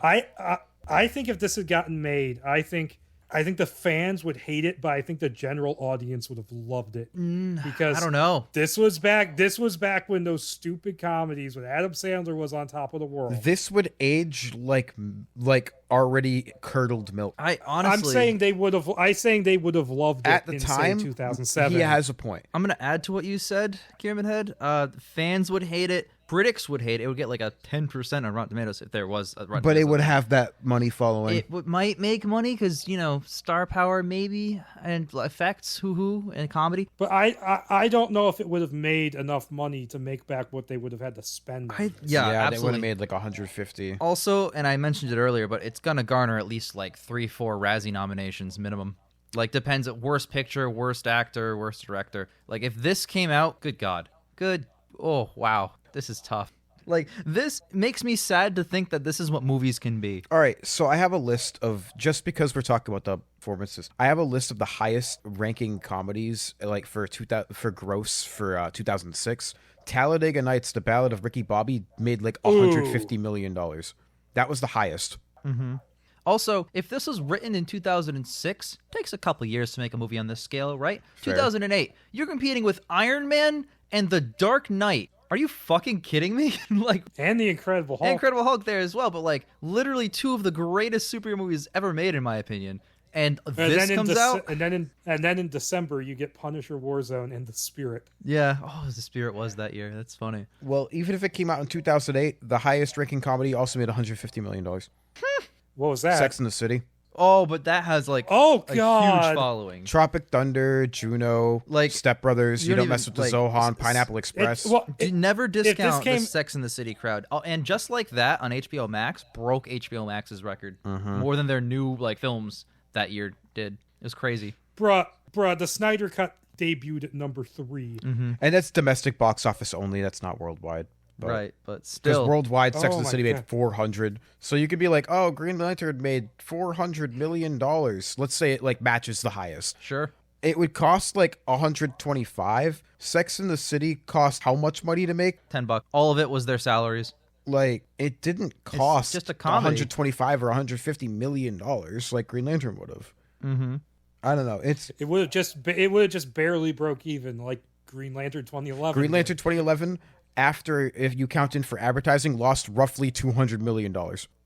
Oh wow. Yeah. Because the budget is 200 And it million, made- and it just barely 200 million. Yeah, pretty much. So you got to double the budget for advertising usually. It made 219, I believe. And if you dub it, you have, because budget doesn't account for advertising budget, so you obviously spend more money advertising. So it's roughly double is about the general consensus. So It's double plus half, I think. and if that's the case, then it lost $300 million. Wow. Bro, no. And the reason the special effects are so shitty in that movie is because Warner Brothers was dead set on a 2011 release. Uh-huh. Wow. But like, the decision to make it a CGI suit, like, unless you have like flawless suit CGI, which you kind of don't. Even today, some of it works, some of it doesn't. Yep, I agree. I'd actually say a lot of the MCU stuff, because they're like a well-oiled machine. They have some good-looking CGI costumes. They but also have some that aren't. some that perfect. aren't. Yeah. Sure. Yeah. Then you have that fight scene at the end of Black Panther. Yep. Yeah, but I keep thinking back to like the trailer for Avengers Endgame where they're walking in the white costumes and everybody has the same one on. They didn't wear those. They didn't know what the costumes would be, so they just wore their normal costumes, and that was all CG. Looks flawless. Yep. So they know what the hell they're doing. But this in 2006 against like the mid 2000s superhero movies, even if none of that, even if there was no Dark Knight and no Iron Man, even if this came out, people would still watch it and go, "Good fucking lord, what the hell did you do?" Listen, I'm going to say it right now, and I'm going to get some flack from you guys. Jake already knows my opinion on this. The suit isn't bad in 2011's Green Lantern. The mask is terrible, though. That's my opinion. The mask is worse. The mask is I'll agree. The god mask is awful. worse. The suit is at least remotely passable. I will say that the idea behind it, in the sense that like it's flowing green energy, is cool. I think it looks ugly. I don't mind the way it looks. I think it's passable, like 6, 7 out of 10 passable. But the mask is disgusting. I don't think the mask is like It so doesn't. much worse. It doesn't help that they tried to give him the white eyes that superhero masks have in comics for no reason. It looks terrible. Yeah, it they does. didn't even go all the way with that. They just made like the irises white for some reason. Yeah. And there are people I see online who really want to see the white eyes in live action. I saw people photoshopping the costume from The Batman to give him the white eyes, and it looks terrible. The only costume that it works on is the Batman vs. Superman mech suit costume where he fights Superman with it, and then Superman punches the head off of it, Yeah, basically. that looks great. And Spider-Man. but Yes, that's a because different Spider... thing. That makes sense. Actually, back to Batman, The Dark Knight, the movie this would have gone head to head with, also from DC. The- The Dark Knight does a nod to he has that. a nod to the white eyes, where because he scans the city and the eyes come down, he has the blinking lights. So that looks pretty good. He gets when he gets God mode from Morgan Freeman. Yes, I love God mode. I really want to know what the suit would have looked like in this movie. I'm genuinely morbidly curious now. Yep. Well, you're not going to get Jack Black into a green onesie. It's weird because you scroll down to the concept art and it's just like the Justice League animated show people, basically. Yeah. You know, it's like the cartoons that were on at this time in life in 2006. I wish they had like a concept image or anything, right? No, they just lifted artwork straight from stuff that already exists. Dang, dude. I doubt they got that far. Yeah. No, yeah, because why the fuck would they move forward with this? I don't know. They moved 'Cause it forward ended with up- it enough to make him redraft twice. Yeah, I guess so. Well, Warner Brothers really wanted to do it, and supposedly the reason it didn't happen was because Because apparently, like, fan backlash to just the very idea of the Jack Black comedy Green Lantern was so pervasive that they just gave up. I'm glad. You know what, fans? You did the right thing. In this specific case, fan backlash, thank God for fan backlash. I agree. There are two It's instances reasonable. where fan It's- backlash are good. Sonic the Hedgehog's design, this not coming out. Oh, I'd say Snyder Cut. Yeah, that's good Fuck too. Justice League, man. I hate that movie. And, well, I mean, much more reasonable. At least it's not Star Wars fans. Oh Yeah. my god. I'm going to complain about literally everything. Yeah, exactly. That'd be a case where it's not acceptable. Toxic.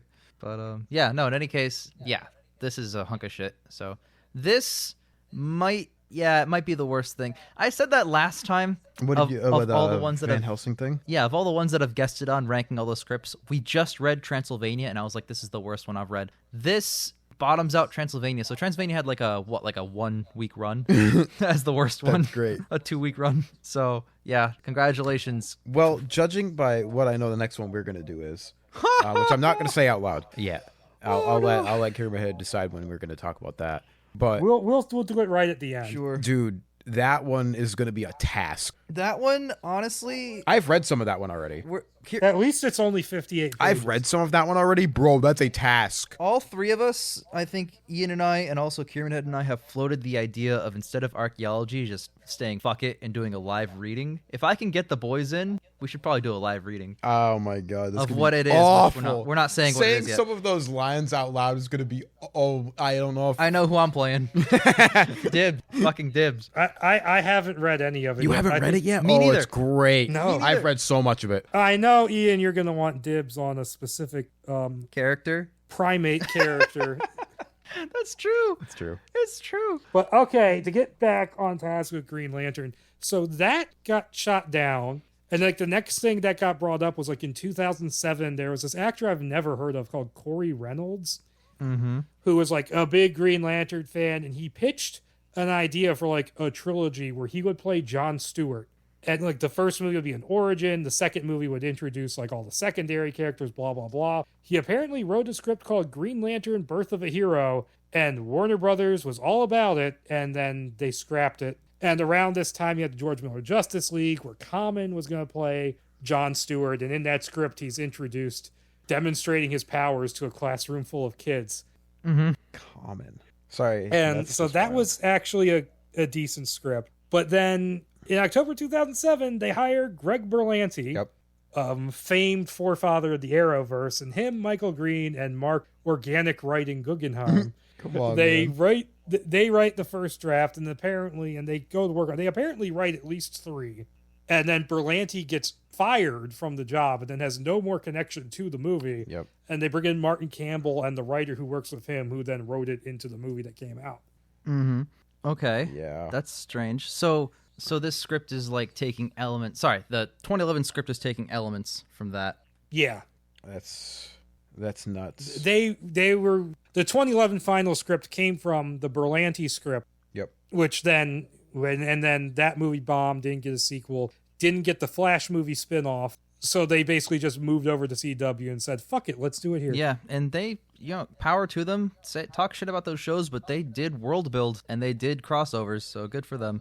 I think my favorite thing about Mark Guggenheim is that like the only film credits he has for writing, I believe, are Green Lantern and Percy Jackson's Sea of Monsters. Oh, really? And it's just Oh it's my just God. not good. That's a bad list. I So- know it's a short list, but it's a bad list. I looked over a few seconds ago and I just saw Ian smiling, and that's never a good thing. So I'm just so sad that was the fun fact he was sitting on for a Yeah. bit. That's terrible. It's just not a good list of films. So when deciding what terrible movie to put on in the background while we were doing stuff, I almost put on Sea of Monsters. I haven't seen either of them. I always put on the second Percy Jackson because it keeps getting brought up. So I've seen the first one, It's but bad. not the second They're both one. bad. You're not missing out. The first one's bad. I love the book, and KiramidHead, you're everybody else in the world because people saw the first one and then nobody fucking saw the second one. It bombed hard. the first one didn't even make that much money, bro. I know. It's not like it blew the doors off or anything, but it went downhill. Chris Columbus was like, I got my new Harry Potter, guys. Oh, that was Chris Columbus?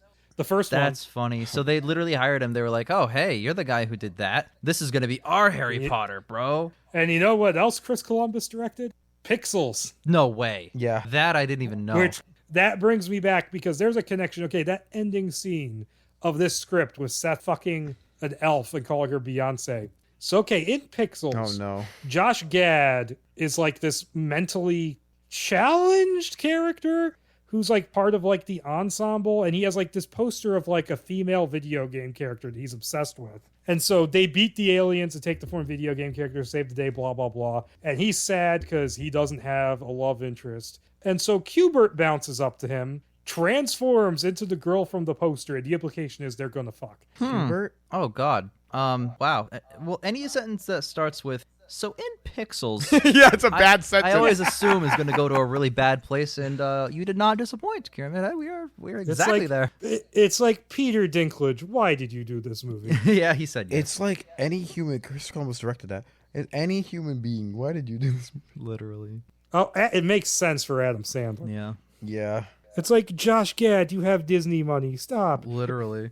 I don't even know. This script, I feel like I'm still fucking reading this script. You know, this Discord call is like almost 4.5 hours. I don't know how long your episode is going to be when you edit it down, but like, this is a slog to get through. It's still on screen. Going by where the recording started, we're at 2 hours 57. Oh, fair enough. That's pretty good. Well, we like to shoot the shit for as long as the show goes before the show starts. True. Which is slaps. Yeah. So that's Green Lantern. We got all the development history.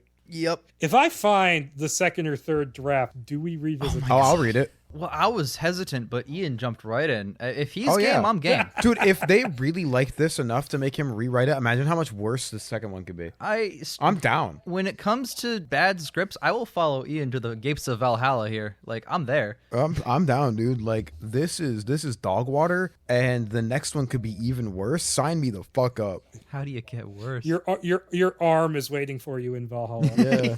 Yeah. Like I'm jazzed up right now. So, all right. Well, with that, do we announce? All right. Well, we don't know if we're going to do the live reading or not, but we can just say what it is we're doing, right? Yeah. The next episode of either Screenplay Archaeology or just something that we do. The next thing that happens that involves the three of us and possibly more is the CW Powerpuff pilot script. Now, this leaked online, so it's publicly available. You can just go find it if you just Google it. Should be the first result. They tried to take it down. And then they stopped trying to take it down. Mm-hmm. What didn't leak was the pilot itself. They shot it, and they scrapped it. They canned the pilot. So I hope that leaks. I want to see it. I want to see it so bad. But imagine shooting a pilot so bad you can't even rework it or reshoot it. You have to just start over. I love that. Imagine I that. want to see it so bad. So that sounds a lot like this script for this movie. But yeah, we're going to read the pilot of the CW Powerpuff script. I want to do a live reading. I want to like play all the parts and stuff like that. It'd be fun. Get like the boys, the HQC crew. I call dibs on the professor. I want to be Mojo Jojo. All right. I knew that. Well, since nobody picked it, I'll be the narration of the background. The script. The city of Townsville. Tom Kane? No. Tom Kane's the professor. I don't know if that's in there, but like I'll be the stage directions is what I meant to say. Ah, okay. Fucking wait, SpongeBob is the professor? No, it's Tom Kenny. Oh, I misheard you. Tom Kane, I believe, is the professor, and I think he also narrates. So I know Tom Kenny was Skids or Mudflap. So now, audience, you get why we kept laughing when Ian was going to pick a primate-related character in the script. It's literally Mojo Jojo, the villain. I love Mojo Jojo. Is Mojo Jojo in it? Yeah, he has to be. I mean, he has to be. He has but, like, to be because I somehow know a guy who was the prop guy and made the Mojo Jojo. No, that's shot. sick. Holy how is that sick? That's awesome. Well, I mean, props to him for. I'm sure he's very talented. I'm sure it looks great. But like, wow, associated with that production. Yeah, that's sick. I like that. Damn. And according to him, they wrote and scrapped the pilot and rewrote it again like a ton of times. Yeah. Mm-hmm. So wait, do they still plan on going forward with this? A version of it? They have not. Apparently, everybody is still under contract, but they haven't done shit about it in a while. Wow. Yeah. It's like a year ago that leaked? That was like a while ago. I mean, it's not like Chloe Bennett has any more Agents of S.H.I.E.L.D. I know. What the hell else is she doing? Oh, God. Well, she exited not- the show when the leak script came out. Okay. Oh, she's lucky. She got out of it. She was like, fuck this. She walked out of the show, basically, after that leak script came out. That's funny. And the backlash started. That's funny. Damn. Good for her getting the power to do that. A lot of times the contracts, you actually can't. You'll get sued. But good for her. But yeah, all right. Well, that'll set up the next wonderful episode of this show, which might not be Screenplay Archaeology at all. We'll figure it out. Also, thank you for having me. I really appreciate it. Yeah. Oh, not a problem. How does it feel? Finally it was meeting. lovely. Getting to read the script. It was good, yeah. Twice. Was because I read it through once, made notes, and then reread it last night in like 45 minutes real quick. Yeah. I was just surprised that you two have never met, because you've been KiramidHead, you've been a long time fan, so I think we've like tweeted at each other. Yeah, we've interacted a couple times, but nothing over like a call or anything like this. So it's been very fun. Yeah. Sounds exciting. But yeah. So with that, we'll pass it off to you, and yeah, you can do the outro. And all right, guys. So until the power puffing next time, that doesn't make any sense. We're gonna get our puff powered. That just sounds. I'm gonna power that puff. That puff's gonna get powered. Power muff girls. No, Boo. that's not what I said. No. That's slander. Thank you. All right, but until next time, guys. Bye. Bye.